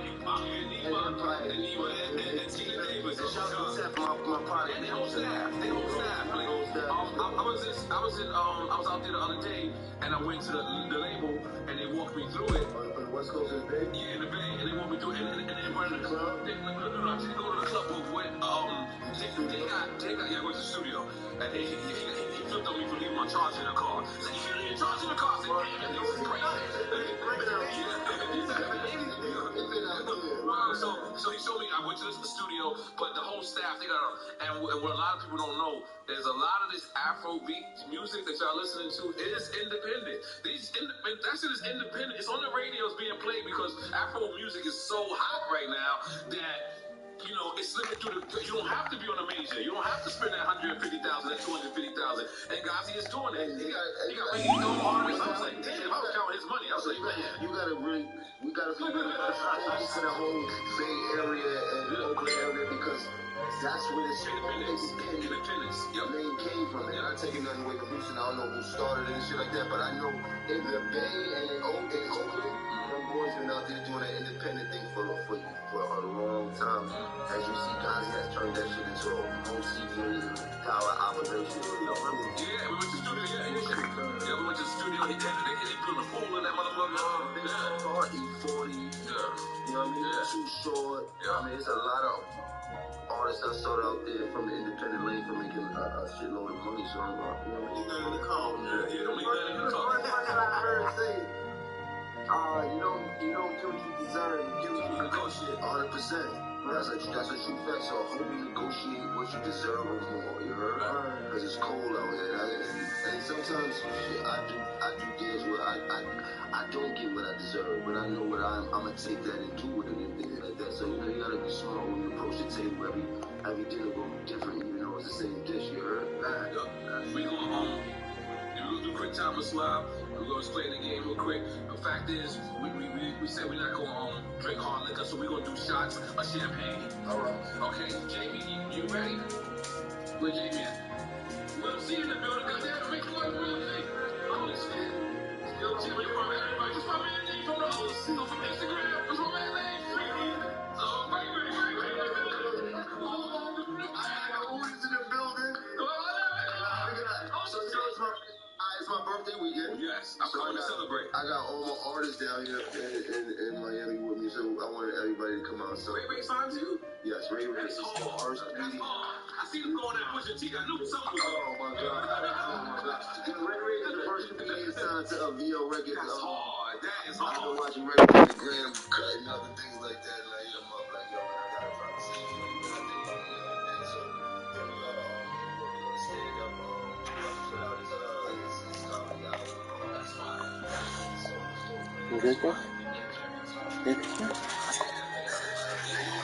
The Ray female artist. Shouts to Jew. Shouts to No ID. Shouts to Yellow. Shots to Alright, so this is how the game go. If you're politically correct, you say none, then we take a shot. If you say both, then we take a shot. But if you take it's not a little crazy. And it's not the same thing. Give me some food. It's a good one. It's a good one. Oh, but I know how you gonna answer this. Illmatic or Doggy Style? God damn. So how does this game go? I got to pick one? If you pick one, you don't drink. If you pick both, we drink. Or even if you pick both, I gotta like them. Or you can just drink. Decide. Correct. You can't decide. You can't decide. So take a shot for it. First album. I remember going to HMV. Yes. Sam Goody. Me and my man was in Junior Richmond because school went to HMV. What was it? Tuesdays the album used to come out? Yes, Tuesdays. On Tuesday, stole the Snoop Dogg album. Went home. I remember the whole Snoop Dogg album that night. Came back to school the next day. We were singing the whole shit all through the hall. So you taking a shot? Yeah. Okay. All right. Cool. Okay.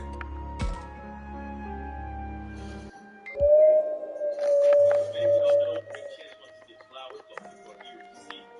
Even flowers and celebrating our legends while they can still smell them. We have partnered with Woodland Flowers to create this movement where everyone can give flowers to a legend in their lives. You can now order a custom flower box to someone you want to show appreciation by visiting www.wgflower.com. Make sure you order I appreciate it. You know, it's way more than any award that you can get. Or some real shit, because it means that you're appreciated by your peers, you're appreciated by the people that you do it for. And I accept my flowers.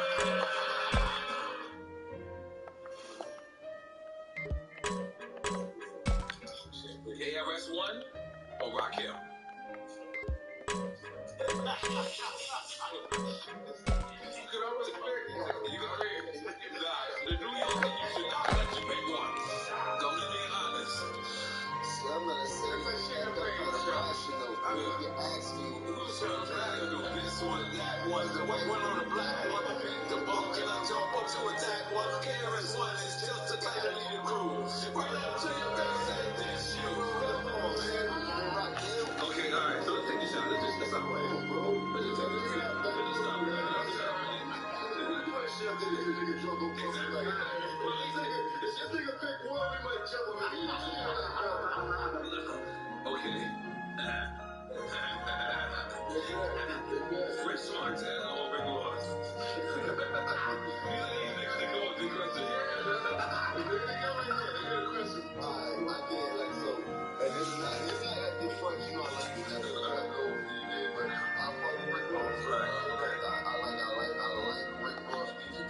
Fresh got a bunch of hits. Right. But I know a bunch of Fresh Ross's hits. Shouts across the board. And shouts to Fresh. Okay, that's a documentary he just dropped 12 months ago. When you get to see the documentary, I heard it's real good. It's dope. Yeah, I heard it's real good. I got to see it. You with Superman. I like seeing y'all together. I didn't know that I'd be into documentary so much, but it's dope. Yeah, I watched the beat. I ain't gonna lie. I think I called you. I'm so proud. I'm so proud of you. I'm so proud of New York because I just want New York need to show unity. Like everyone else is showing unity, but us because we were so cocky for so many years. But let's move on. Okay. Big L or stack bundles? That's great. Take a shot. Okay. Yeah, solid. Yo, y'all motherfuckers be taking shots too. Fucking y'all doing over there? Taking shots to John Day. John Day is in effect. It was in the shot, yo. John Day. That's the feeling John Day looking like Rose. Bronx Tale or Goodfellas? It's delicious, by the way. Damn, bro. This is the niggas gonna be back.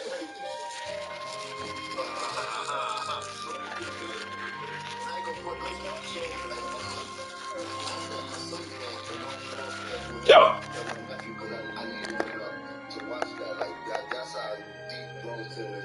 Like I wanted him to understand the correlation between a working man and a man in the street, and told him that I was both. Did you watch your son? Watch. That was one of the only movies that I you know, bunch of movies, but that was the only movie that I told him that I want to sit down and watch with you. I want you to understand Bronx Tale. Who I am. I'm a higher body, both of these gentlemen right here and shit like that coming up, because you know these young people trying to understand who his father is.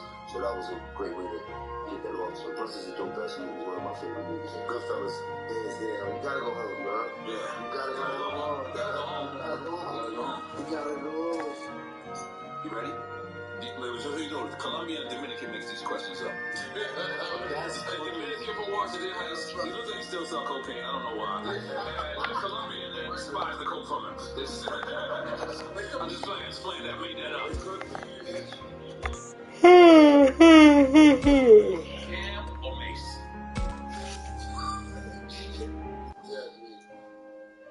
I'm gonna go Cam. And this ain't wait, let's so. Like, you know, whatever my personal never affected my ear for music. I love music and shit. You dig? Like when Frenchman came out with the Scheming. Scheming. I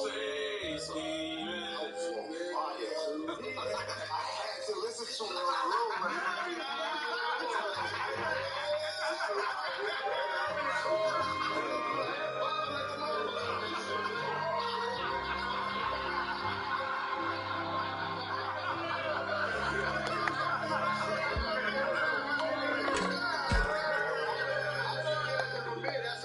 Started hating, I was like,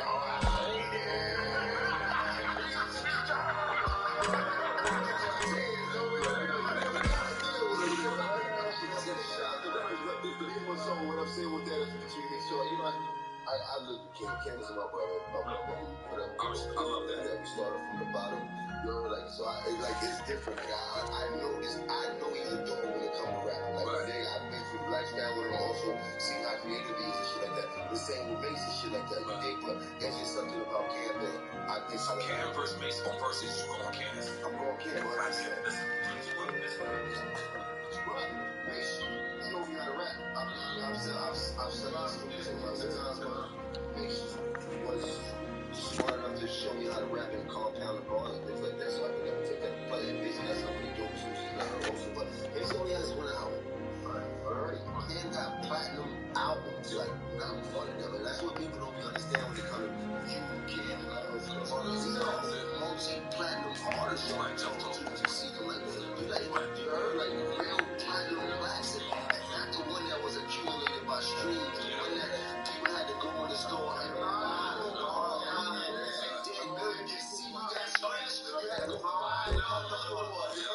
stop playing it. Some people was buying two of them. One keeping the plastic because it's a classic. Like stop playing like this one. This and these is $10.99, $12.99. Like people had to come up out their pocket. It wasn't no credit card, no Apple Pay. These was hard dollars. I'm so old. I got a couple Apple on tape. Bro. 4 reporters on tape. Bro. I seen that the other day. I ain't even one sided. I was like, I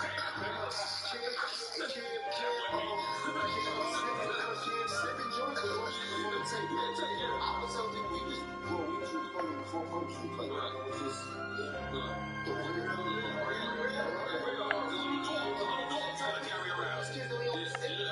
like 8 pounds. It was gas and rails. I remember when the first photo shoot reel was plugged into the Hit Factory studio. Like, yo, there's some digital shit. Like, there's some digital shit like that. You don't need no rails no more. We going, like, I remember this vividly. I remember Swiss Beats coming in that same year, that same album recording. That was Cam's first album in Hit Factory. And the D and Rough Riders walked in with this young kid, had to be 16, looked like a baby. His name was D Nephew. He wasn't even named Swiss at the time. He was named Swiss, but he was D Nephew. That's his name. So that was the you had to get a body. The King of Can Studio started playing some shit.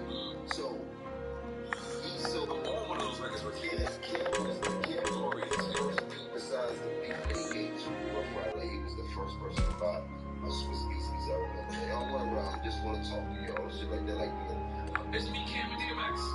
That was the first people that talked to me. But yeah, I'll give it to Cam. I ain't gonna take that from Cam. But it's me, Cam, and DMX. Because it's Bam TV, it's Stop Drop, and I believe it's Glory. I believe it's the name of the record, but I'm on that record, so I can't take it as a shit. So, like, hey man.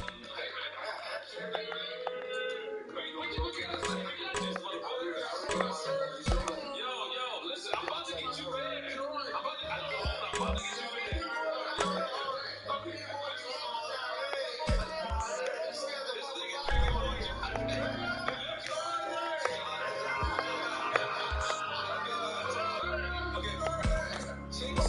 Chicks or Pop Smoke? I'm gonna go with, well, see, it's this drink. Okay, let's drink. Yeah. New York City. God bless both of them individuals. RP to them. God bless their family and my condolences and all that. I know it's hard when you lose someone you did, so we can't compare them type of people. And they were great. They both did an outstanding job when they came into this music, and they was left prematurely. They like, you know what they was both going like. The last album that King did, like. That boy, I didn't even know he was that ill when it came to and then Pop Smoke put a whole new wave on top of New York City that right now. If he would have been alive, he would have been the next different type of level of starter. Like he was already going there. Like he was, like New York, every 10 years, you get something special. I think I'm like it right there. Okay, you finally found it. I believe that Pop Smoke was the next one that was going to feel that. Rest in peace to his family too. Air Force Ones or Jordans? Honestly, I'm gonna go Air Force Ones. Jordans is good after that, but Air Ones. It just sent me Drake's Air Force Ones. Yeah, but I ain't gonna lie, it's nothing different. She just got a lover boy, no. I was like, I'm gonna wear him today. I said, man, I'm gonna step on some shit. It's just my luck. So I chill. Kiss or Styles P? Let's drink. Okay. Yeah, let's drink. Let's drink. I ain't gonna lie, so Styles was my favorite rapper for a long time. I don't have an album, I got some cuts. I thought you had an EP or something. Oh, yeah, I was doing. I actually got to get credits back in the got So we take the drink and finish this one. Yeah, but Styles is one of my favorite rappers. I don't know if so I'm gonna go back to history. We go to history, right? Let's go. So I remember maybe about 96, 97. 96. Yeah, late 95, 96. I remember Mace used to live uptown. Kids called Young Guns back in the day, and little short-stocky kid. Group called Rocks. They were doing music and all that. Shit like that.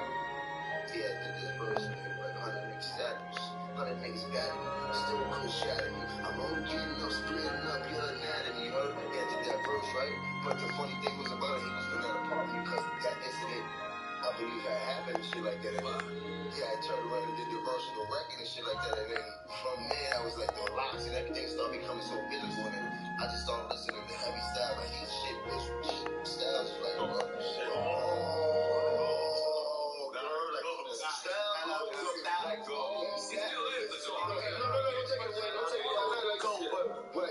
but Styles was like, to me, he was the lead in Locks when I first started engaging in the Locks. Like Styles, like this nigga Styles, and like, and then Jada just started really going crazy throughout the years. His flow became so impeccable in the wordplay, the things he was touching on. If he was outside and he was in the cars getting so funny and shit like that, this nigga Jada's going crazy. So there's no way I could like you did. Like shouts to the whole lot. Shouts to Chic too. Like Chic is nice sound too. Like you did. Like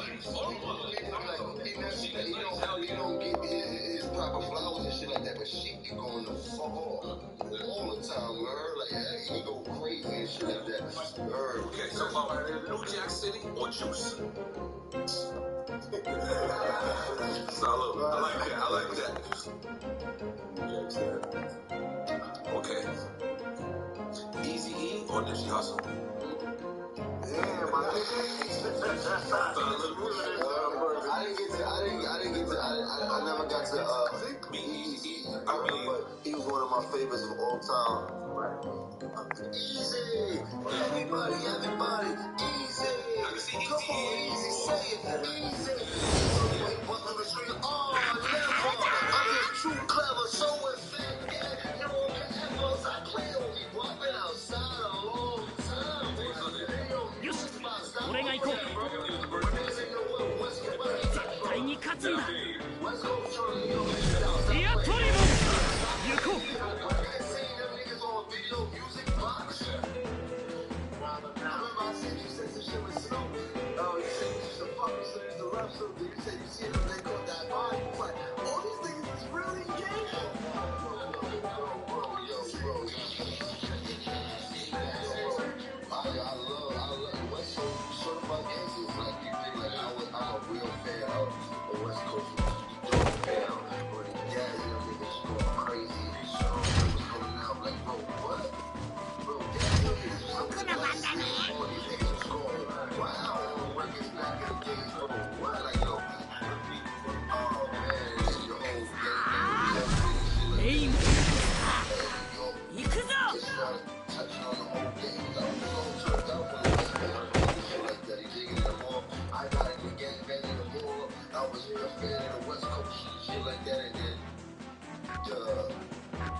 out, well, you came out, you know, you're not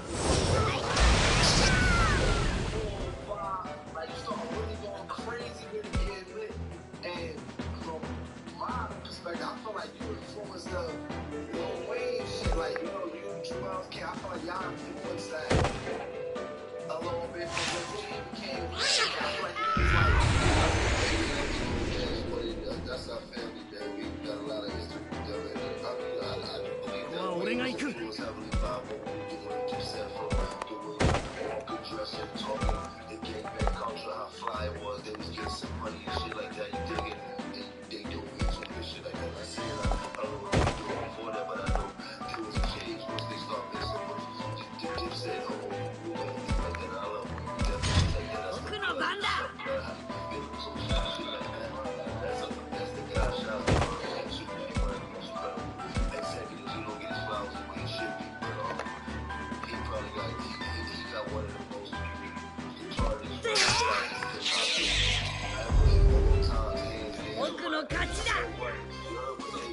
get the correlation of what he is responsible for and still connected to and still getting paid off of. Right. You know what I mean? Like, shout out to the hoes, it's cash money. So, heat makers or hit maker? Shit. I got albums and relationships with both of them. Heat Makers is actually one person that's Austin. He's responsible for the whole Dipset sound. So the whole ramped up sample sounds that y'all love, Joel's and Cam for and shit like that. That's what he was responsible for. This Hit Maker is actually Young Berg, which we've seen reinvent himself in so many times. So being a rapper to now one of the top producers of all time and shit like that. So and I just did an album with him back in my prime. Shouts to Prime on 12, one of my favorite spots out here. Check that out. Okay. Pusha T or Malice?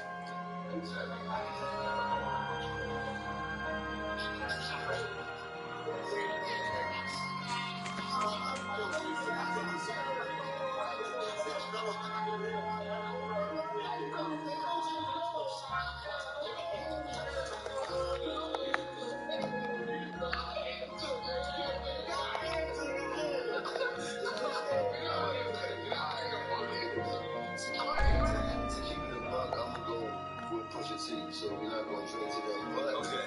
Shout out to Pusha T, very dope artist. Everybody know he's a monster when it comes to doing music. I can't take nothing away from him. I know everybody seen everything that was going on recently inside of the media and the internet. I believe it was cool. I'm talking about like I got to engage and shit. So, and don't have to be shit like that. Who knows what he might come up with? He's trying to do shit like that. So people. Sometimes some people take one cut back. I see things that they try to do it. It's not ever successful, but that's what I'm trying to say. I think we're trying to line people up. But for the most part, I think it was dope. It was cute. I don't know if he actually took a shot at me, but it was cute. It was funny in that direction. It made me feel the type of way. I wanted to say this for later, but he can always say, you know, Jim, I wasn't talking about you. I mean, and I would be hurt. I would be heartbroken. So I was just so upset.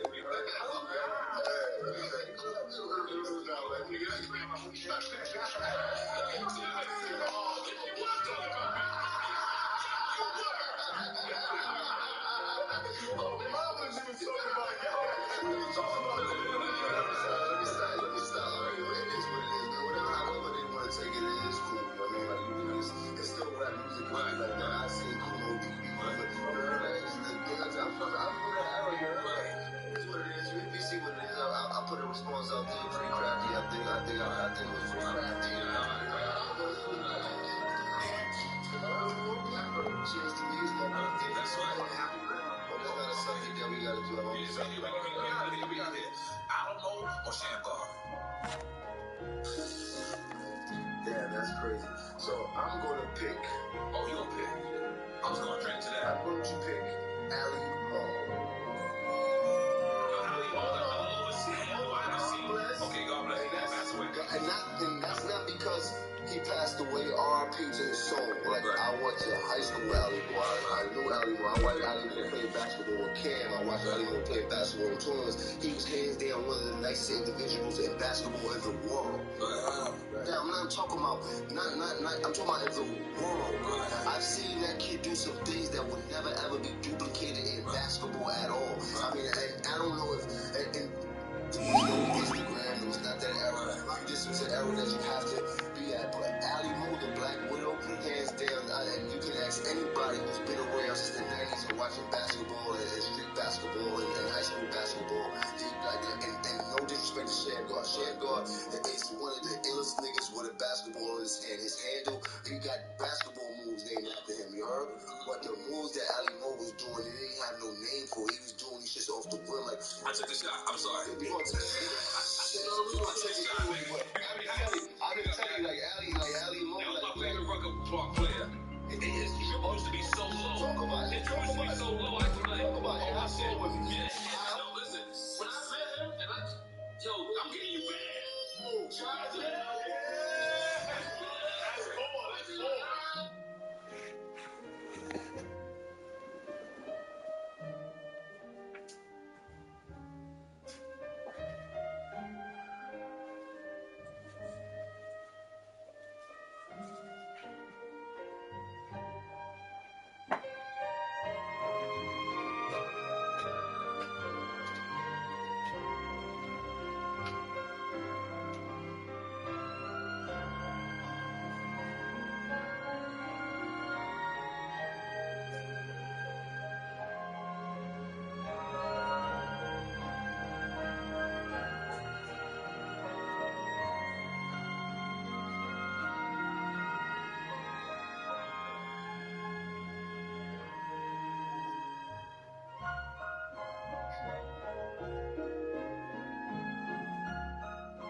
That's cool. All Swiss beats. Digger or Swiss Beats? Yeah. We gonna check it both of them. Shout out to Digger. So, if nobody knows who Six Figure Digger is, Six Figure Digger is the first producer for Cameron, Bloodshed, I would say Mace, from back when he started with Children of the Corn, and that's Cameron, his success, those were all the beats that Digger was making and things like that. Also, Digger created the Diplomat logo, so that eagle with the Diplomat going through, he created that logo for anybody. Digger, Six Figure Digger, he created the Diplomat logo. One half of your mustache is gray and the other half is black. You gotta get your life together. That's that John Day fucking you up. John Day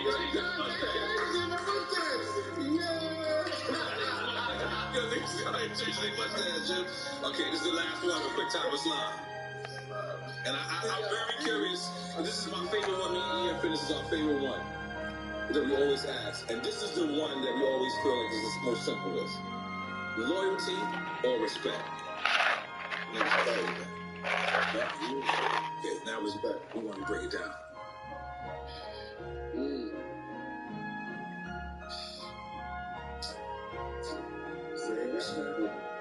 Respect is something that's earned and not given.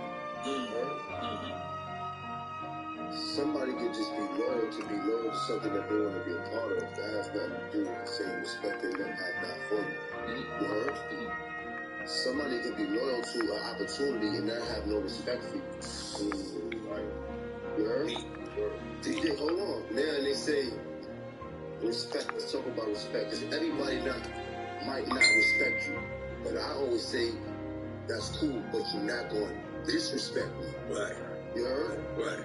We going to get that straight off the top. Right. And if you try that, you're going to learn to respect me. Right. By this lesson I'm going to give you. Right. You heard? So that's how I feel. But, and being loyal, yes, it's simple, very precious. It's amongst the brotherhood and things like that. And I've been loyal to a flaw to everything that I attach myself to and anybody that I've attached myself to, and people can't. I wish somebody would say anything about my loyalty to what I've. No, I think no one can question your loyalty. You're saying both. So you're actually saying both. Yeah. I'm being honest. Let's take a shot. I won't even try, but that was a great fucking answer. That was a great fucking answer. You gotta take a shot though, sir. We gonna take a shot. Respect over loyalty. Anything. You heard? Right. You did? Because whether you loyalty or not, we gonna respect each other. You heard? Yeah, no, that's a great answer. Let's make the answer. So, because we already got a little while longer because they gotta wrap it up. But one thing that I noticed, right, the verses, I was so hyped. They make it to New York. That girl was calling me, bro. I'm like, oh, because it's some real New York shit. Like, I just smelled the Timberlands from where I was at. Wherever I was at, I smelled Timberlands, I smelled sour. Like, I was tuned in. But the one thing that I noticed about the verses prior to it being recorded was I called you, I called Cam, I called Joel. I called Kiss and Styles, and they were together. They were together rehearsing. So I automatically knew that was a tiny advantage because hold on, take a shot with you. Hold on, what the fuck? You can't stop. Hold on, Jesus. This nigga with Bobby Brown. Come on, stay with New Edition for a second. Just do a couple more shots. Then all right, my bad. Stay with New Edition. Don't go solo yet. Hold on. Do you think that was the reason why? Is because did y'all kind of look at it more as a bag, or did it? I'm not asking you. It was both. Okay. I mean, it was a great bag. The type of money he threw us at the time, and it was a dope opportunity. But as Harlem niggas, we think we the coolest niggas and we got it all together all the time, man. Right. We don't. You heard? Right. Hard work beats talent every time. Right. And yes, we are super talented individuals, you heard? But when you don't put that work in, you're going to come up short. And I don't think we put enough work in for the cast that was at hand because we think we so cool and we always been trying shit like that. I place blame for no one. I place blame for all of us and shit like that. We did. But I heard a lot of people say that it was how y'all laid it out. It wasn't that You know what I'm saying? Like, I mean, it's cool. I mean, I think it was a great battle all the way up until the end. I think it was fun. I think it was entertaining. But the fans got a different perspective of what they see and shit like that. It's cool. But I had a great time. But like I said, proper preparation prevents poor performance every time. He's trying to do it over. We wasn't properly prepared. We didn't rehearse per se. We got together and put a game plan together, but we knew better than, I think we all knew that we could have rehearsed, and they taught us that and shit like that. And when I spoke to kids, when I spoke to Styles, I felt them sweating. Like, I felt like they were serious, and I was just like, damn, they taking this shit too. I'm like, nah, but anybody that's down with Diddy take it serious. You know, Diddy make people rehearse and prepare for shows, all type of shit. But the same thing with us, the same thing with Cam. Cam is a menace when it comes to that type of shit, but you know, we all have our disconnects and shit like that, and you know, but I can't take nothing away from the hard work that the Locks put in and shit like that. You dig? It was their time, and that was the way it was written and shit like that. And I'm a fan of what they did and shit like that. They look good out there. I tip my hat to them. What the fuck? What's up? Ready for a rematch? It was hip-hop. No, but Jim Jones. Is Jim Jones is battling Mint Bleak? I mean, see, that be one, like, I don't, like, in Memphis... Someone's moving the spot. Move my car. Memphis, yeah, someone's moving. Move my car. JP, I'm sorry, my bad. Shout out to Memphis. Nigga need that spot. Yeah, hurry up before somebody get it. My bad. Yeah. Shout out to Memphis. Yeah, Memphis working. He ain't no slouch. He put in a lot of work. He got some hits, but I don't think that he's ready for the type of shit that would go on in the verses with me and on that type of phone and shit like that. Like, I really, like, people tend to look over the catalog that I have and shit like that. Like, I really made classic albums, and I really had platinum hits. Now, that'd be dope. French got hella hits. But in New York City, we would go up. You heard? We would go up in New York City. It would be a battle. I would love to do something like that. But then French got some big ass hits. Like, I can't take away from him and shit like that. You dig? Like, he definitely put the work in he deserved. I'm just saying that I got a hell of a catalog. And the forum that was said, if you put me in New York City in that type of forum and shit like that, I do believe that Capital will have a lot of tricks up under his sleeve, because I got some undeniable hits, and then I got some undeniable New York hits. A lot of them, you know, like, and that's hard to beat when you're in town. You know what I mean? If you and French is battling, who is Drake coming out with? Because Drake owe you the show. I don't have any records with Drake, but if Drake were to come out with French, that would definitely be a hell of a cheat code. You heard? That would be a super cheat code. That would be that light skin shit. God damn, super light skin shit. See, that's what I'm saying. So it's like, God damn, like you did, but I definitely would have a great time inside of New York. Shout out to French, but I do believe that there's other people that French should go up against that he would definitely give them a run for their money and shit like that. Like he's earned the respect as far as the hits that he's put out and the music that he's put out to go up against a lot of people and shit like that when it comes to that type of form. And he can do it anywhere because he got them type of hits. Right. Yeah. You know, I keep it funky, man. I ain't really got no good day. You know what I mean? We gonna talk about it. We always gonna keep it 100 down the line. To Zeke. Zeke been down for so long. God dang, where his place? Big change.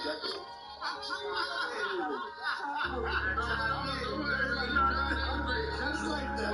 Been down for so long. He's been loyal with it for so long. He rap, he done all of that. Zeke don't rap. Can I say something? Before we get out of here, because I always like to promo. I'm about to start. Time.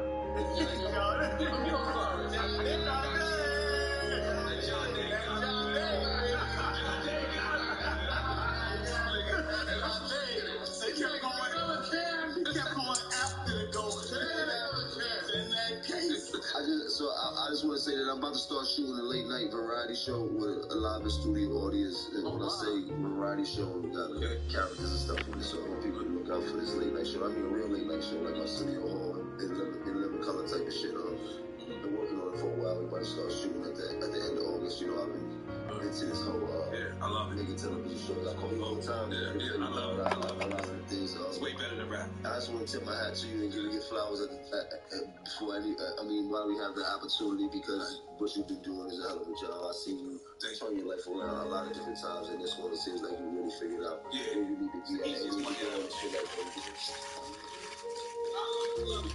You know what it is? I can open shop and set up shop and close shop whenever I want. And, you know, I got tired of, like, doing shows. You know, when you do shows with other people, like, you don't know if these people are there to see them or to see you. I sort of hate that. I'm too greedy. The best part about this is I see you happy. Yeah, I'm happy as a motherfucker. Yes. You know, I grew up with you. I mean, we all get older. Yes, of course. We change every 10 years. Of course. To see where you at. Yes. You make the boss moves. You put people in position to win. Thank you. You hiring people. I see you hire your son. Speaking of you hire your son. Oh, yeah, my son. This is my son's t-shirt. It's photo line. It's called Wow. Oh God, wow. Oh, that's fire. Oh, that's fire. That's crazy. That's fire. Alright. It's photo line. It's wow. He put something over your face and you don't gotta give y'all quickies. He's down.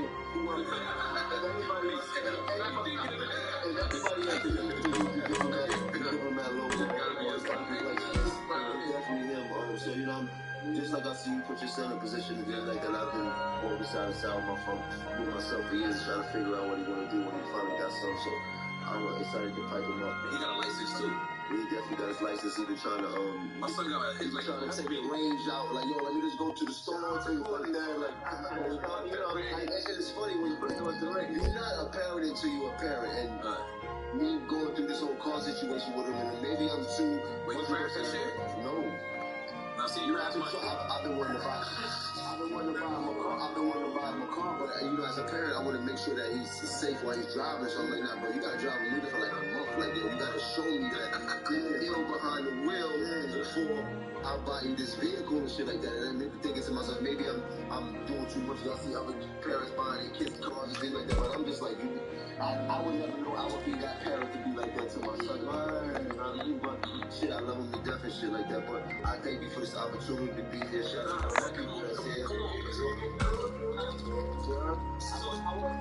want to shout out Jay. I want to shout out Sunny D, Pod Transport, whatever I go Miami, make sure that I'm protected and I get home safely to and from you. I want to shout out the whole Miami and shit like that. You know, I love them. Definitely, it's my birthday week. We going up. And I'm hanging out with you. I'm hanging out with you. I'm celebrating my 25th anniversary of my first album. So I'm celebrating it with you. That means that we was probably on the road together on your birthday. You were there, yes. And you was in Bama TV session when you campaigned with it. Listen to me. Whenever I go through my shit and shit like that, sometimes I sit back at home and I be like, nigga, what the fuck is you lying about? Like, bro, come on, like, I got a problem with being grouchy and shit. Sometimes I gotta sit back like, nigga, you're high. Keep yourself, boy. Like, you really know where you from, bro? Like, the shit that you beat right here, like, we all champions out here. Like, we all been a hellified adversity and we coming out on top right now. You dig? Like, every day ain't gonna be our best. You know, as long as we strive to be better the next day and shit like that. I always got a conscious effort in my mind to be better. Like, I have this thing, like, I've been giving back so much because I got to take a lot. So before I go, I want to know that I gave more than I took. You know? We take a shot for that. What's that? The gym on the first. I think that was hard. I'm so sorry. Yo, this nigga got a job first. This nigga trying for a job.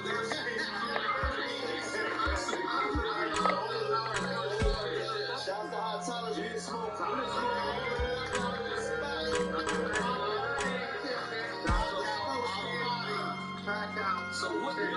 So this is pretty much the last question, but we're next to the last. So what would it take for us to get a full-fledged Dipset album right now? What would it take? I ain't gonna lie. From my perspective, if it was a perfect world and I could have things my way, it would take us. It would for me.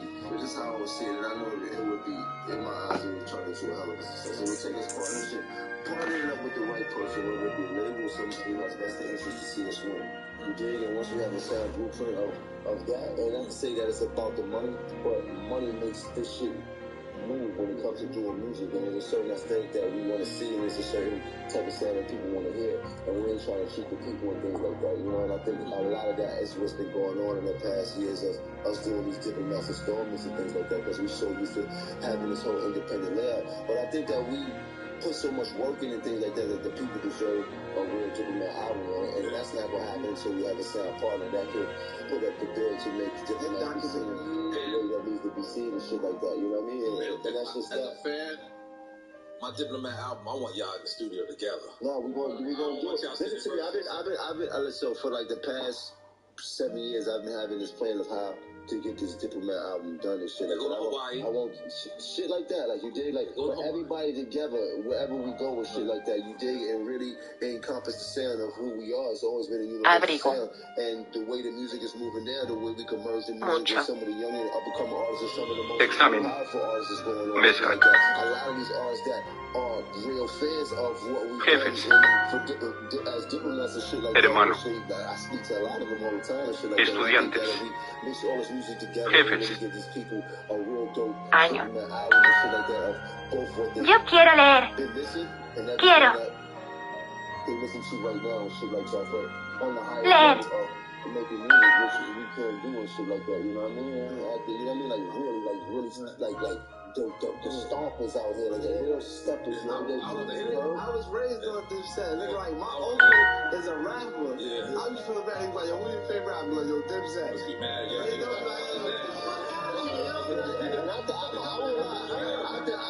know, with no shade, I think we deserve it. You did like this. Un libro de libro. Una pregunta difícil. Una pregunta difícil.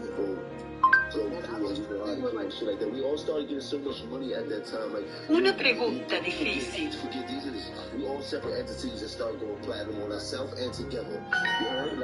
Amanda es la jefa de la oficina. Jefa.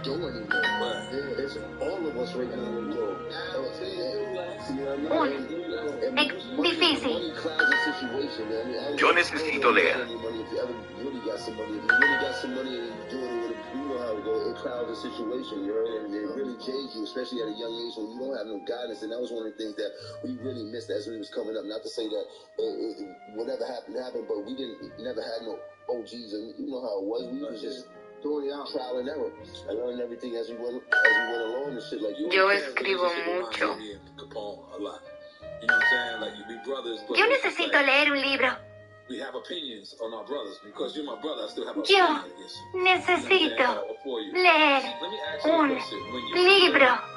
Going through whatever they're going through. What is your opinion on it?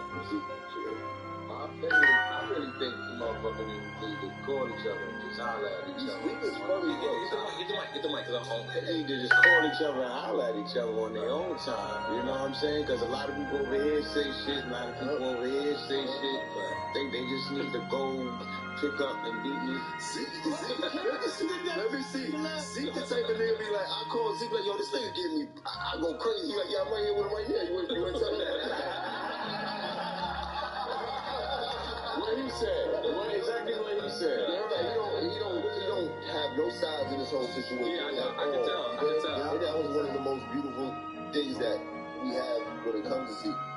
He makes with both of y'all. I see the respect. He's the denominator between all of us. He never picks a side. And he has his own gripes with all of us too. You heard? Like, Zeke, like, you heard, like, Zeke, you imagine what Zeke got to go through in the midst of everybody. Yeah, that's why I'm thinking about him.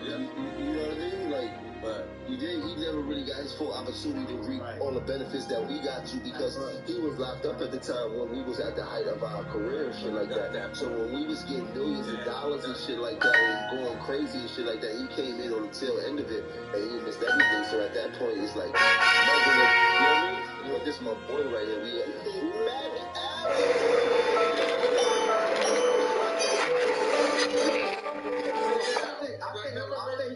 I think people really don't understand the importance of all of y'all being together. Like, you know, you came in rapping late in the game, but people don't understand like the shit talking, the ad-libs, the background of you, Zeke. Like, niggas don't, well, me as a fan, I know how important that is. I wanted to hear all that. Like, all of that count. After the disc record, you talking shit, you wildin', like, that's Dipset. It ain't just Cam, it ain't just Als, it ain't just you, it ain't just Dipset was just definitely all of us.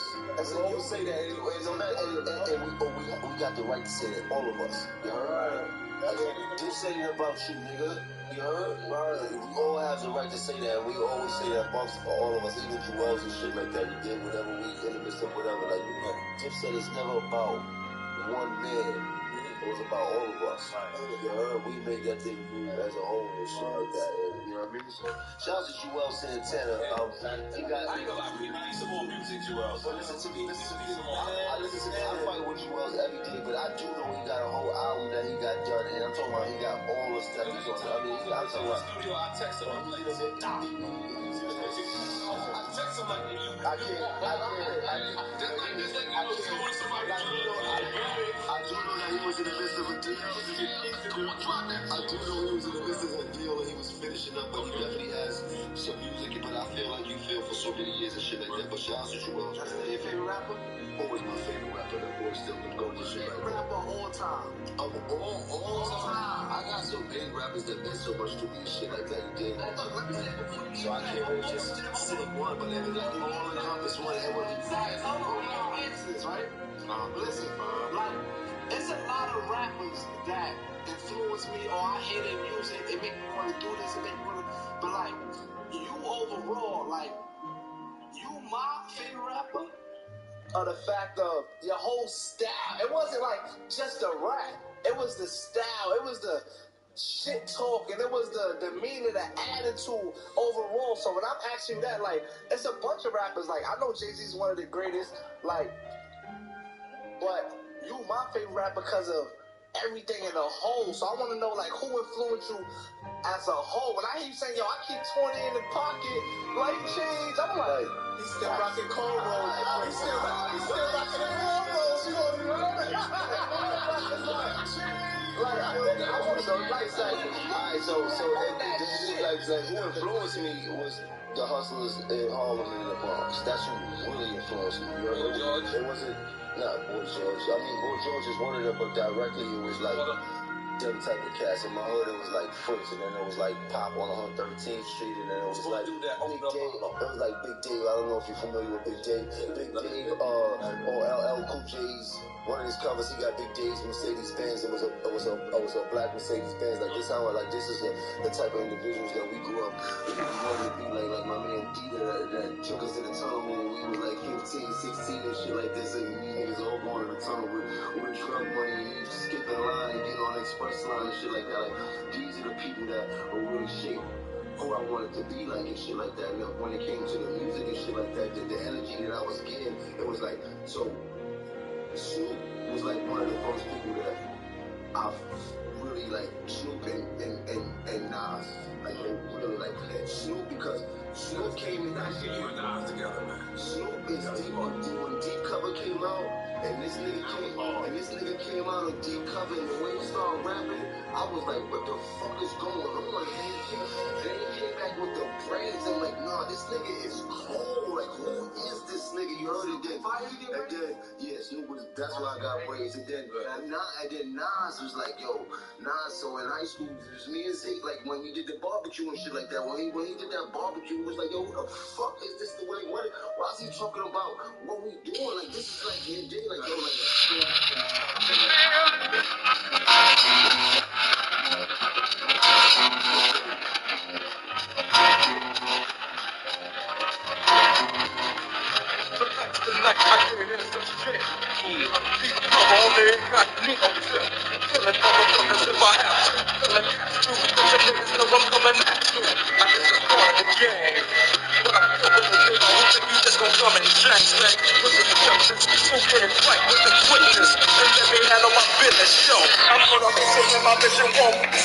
Until I get the nigga maxing at the top. I hope you feel those ass boy drop. King bang, kicking back, honest workers, legs rocks.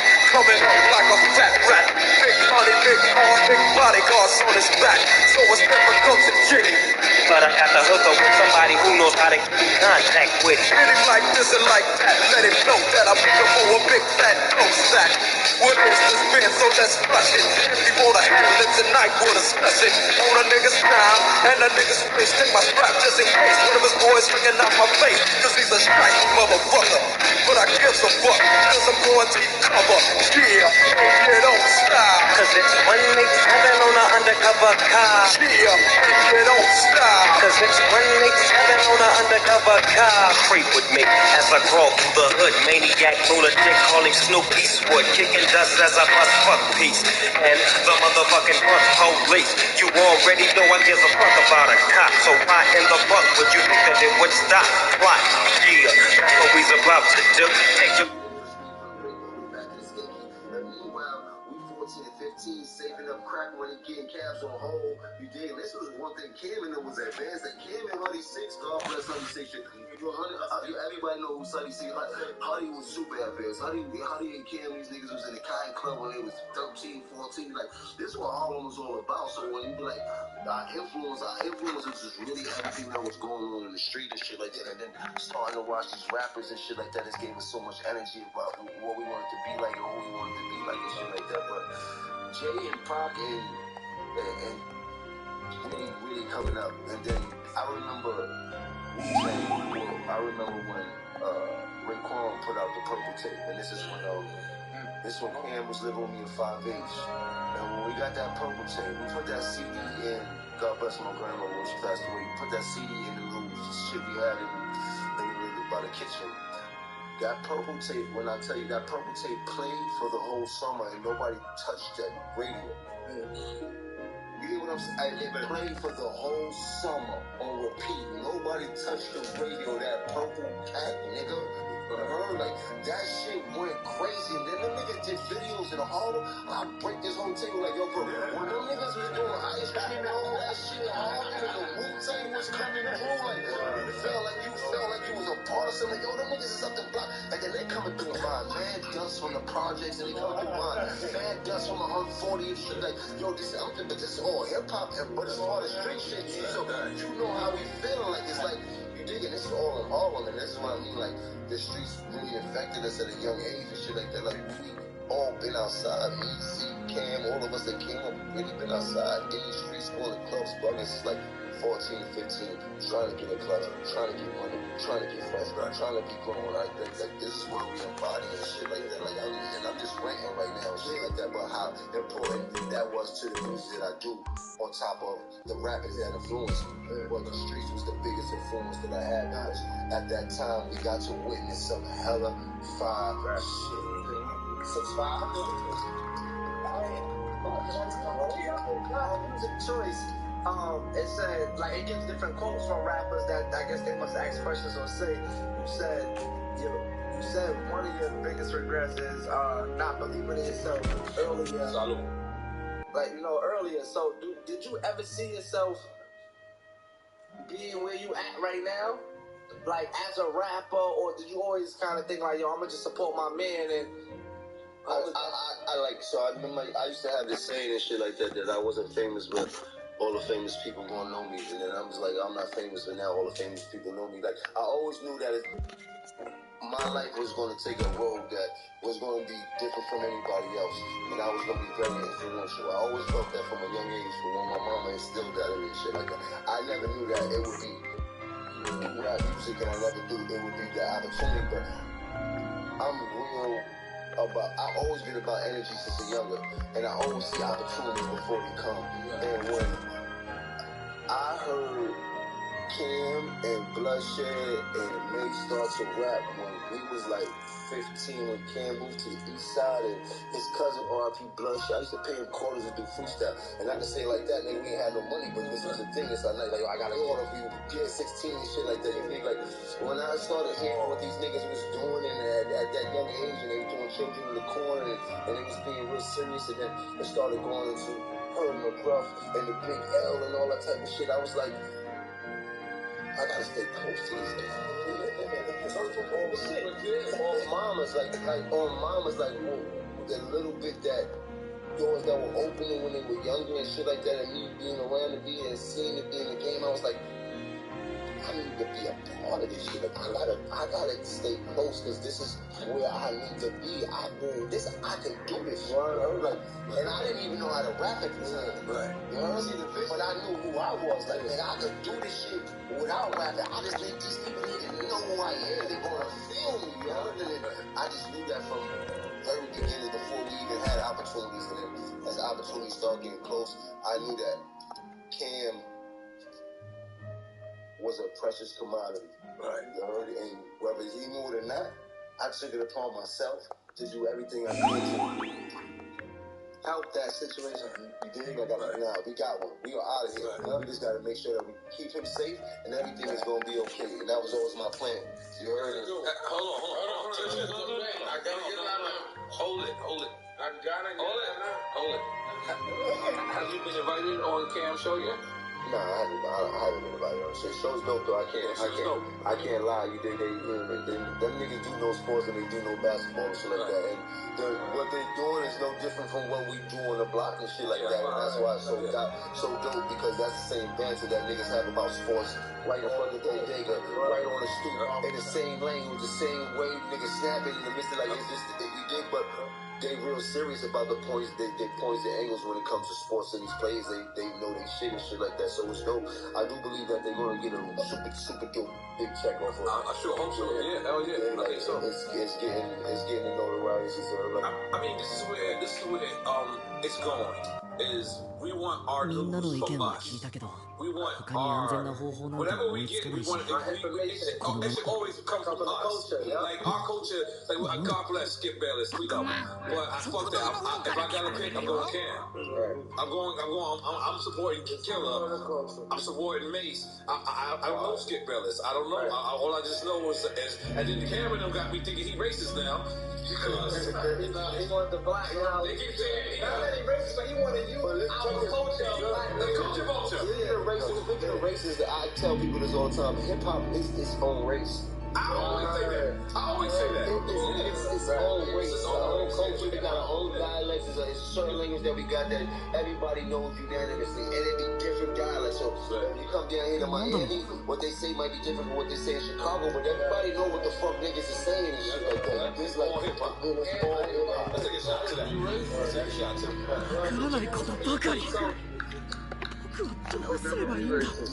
Like I said, man, I'm so proud of you. I'm so proud of your consistency. I'm so proud of your hustle. Damn, you ain't touched none of that last. Nah, let's try it out for physique sobriety. You heard? Yeah, that's it. That was it. Place in front of him, but it's place in front of me now. Happy birthday, because we couldn't have picked a better day to interview you, because Drink Champs started out with just giving people flowers and, people that's been in the game 10 years or more. But now it's really about celebrating. And I'm so proud to celebrate you. Like, I'm so proud to, give you your roses. Because one, not because you're my friend, because you deserve it. Like, you a loyal dude. I watched it for 25 fucking years. I watched it. I ran with this set. I believe our first fucking tours is together. I believe our first run is together. So for me to see you from there, and to see where you at now, and to still be that same nigga, just smarter and wiser, I'm so proud of it. And I'm so happy that this platform has got bigger and bigger and bigger. So where I can say this now it means something. It always meant something. It always means something when it comes from God. I always say this about you, but now that this platform has become just bigger, we can't control it now. I'm so glad to give you this platform. I'm so glad to tell you how much you mean to the culture, how much you changed the culture. You know what I'm saying? Not just Dipset, you on your own. On your own. And you deserve your flowers. You deserve this. This is real talk. You know what I'm saying? Like I said, I was always with you, but it was always from young niggas from my hood telling me, nigga, we rocking the Dipset. And I'm like, we rocking the Jim Jones. And niggas, you had the niggas wearing them funny jeans and shit. And you had the niggas wearing the bells. I'm like, damn, man, these niggas got everybody, man. And the coach It's so dope. It's so dope. It's so dope what you did. It's so dope what you're doing. And one thing for sure, two things for certain, people from our era could do whatever, but you got a hit record now in this era. Yeah, shout out to Takeoff, man. Trust me. Once again, man. Us, all people from our generation is looking back and saying, this nigga got a hit now. And you relevant, most importantly. You relevant. Like, bro, that's why everybody doing shows. Doing another show, because niggas can't go back in the studio and make that. And you making it with niggas who want to make it with you. You fucking with niggas who want to be around you. Y'all dudes change the world, and you continue to change the world every day. I want to tell you face to face, man to man, how proud I am of you, but how face to face, man to man, you deserve it. Thank you, brother.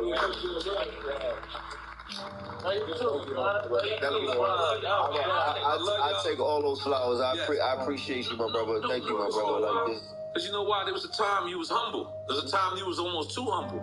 You was always playing the back seat. And you in the driver's seat now. I'm still trying to be humble, but it's hard.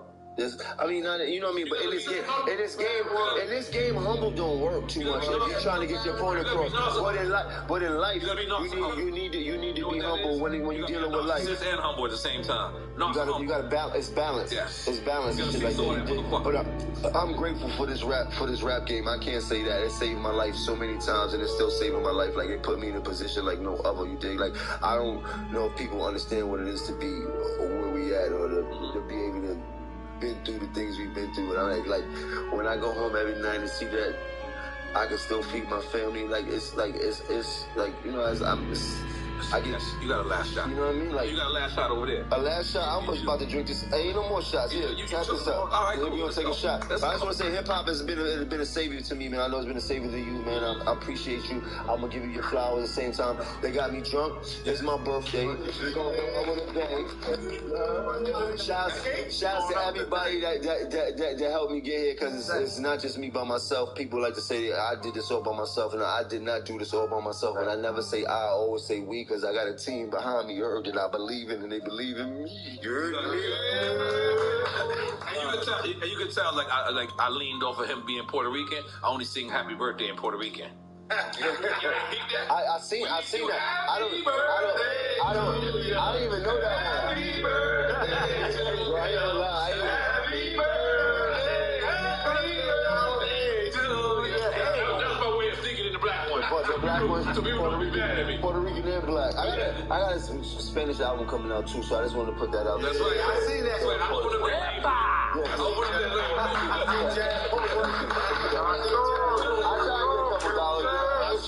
But shouts to you, man. Let me just say nephew, I appreciate you, my brother. You heard? Nephew go hard for me, bro. You heard? For a lot of years.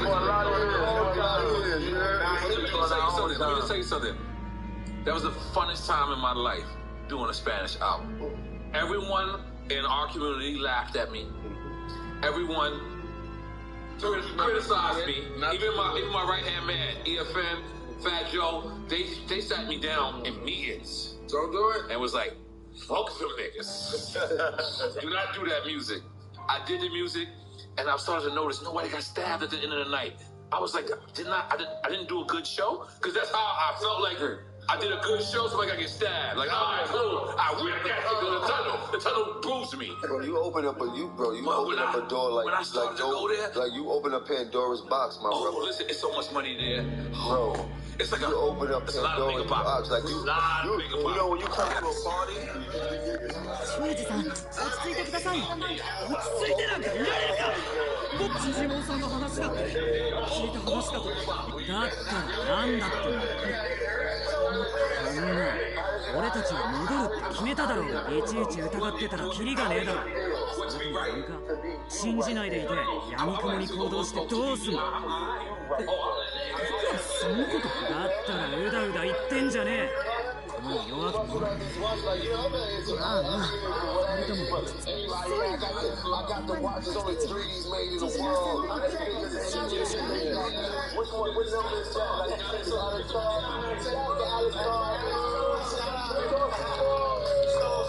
Next door, Shout out to Alex Todd. That's why you had to deal with Alex Todd. Yeah, that's my guy right You there. still with Saucy? You still with Saucy? You still got them capos in the stores. That's right. That's right. Well, guy, like, once again, man, let me just say it again, man. I really proud of you. I really brag about you. You know what I mean? Like, I tell motherfuckers, a lot of people always want to be Jordan.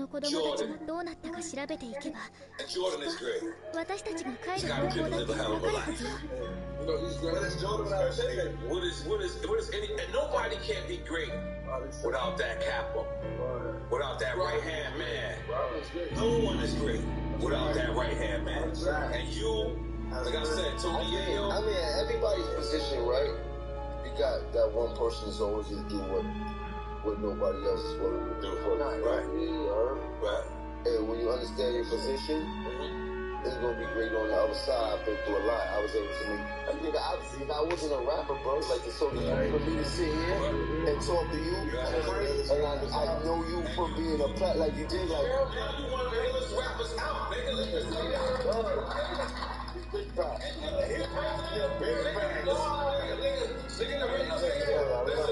radio station didn't know I was interviewing you. I would go into and we said Trance comes on. I said, this nigga is crazy. I said, because right before whenever we do an interview, we put your music on in here, and I put the music on, so we analyze the person. But I'm talking about, as soon as we got in the car, we said the Trends was on.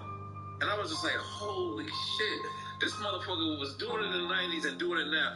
What you doing is unprecedented. Keep doing your motherfucker thing. Don't we love you. そうだな。そう言っても結局あいつらを締め上げるしかねえだろ。教えてくれって言って教えてくれる奴らには思えないぜ。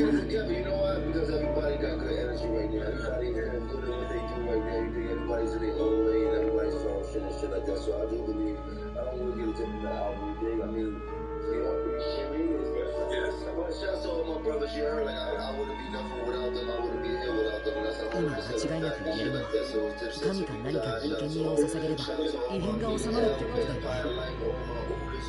I got some music coming out. I got some incredible artists that look out for us. We about to start bombing and shit like that. Like, and that's what I'm most excited for. I got a group of artists. 過去に何度かあったみたいだし。Like, I've been working hard. 僕はよくわからないけど、人間の子供たちを犠牲にするのはよくないよ。I got Jade, I got Diego. I got Jade stores.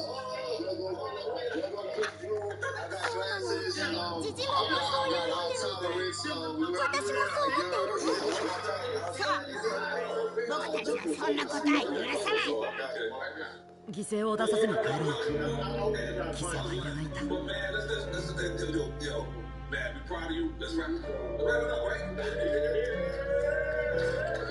それに越したことはねえな。修二、お前もそれでいいだろ。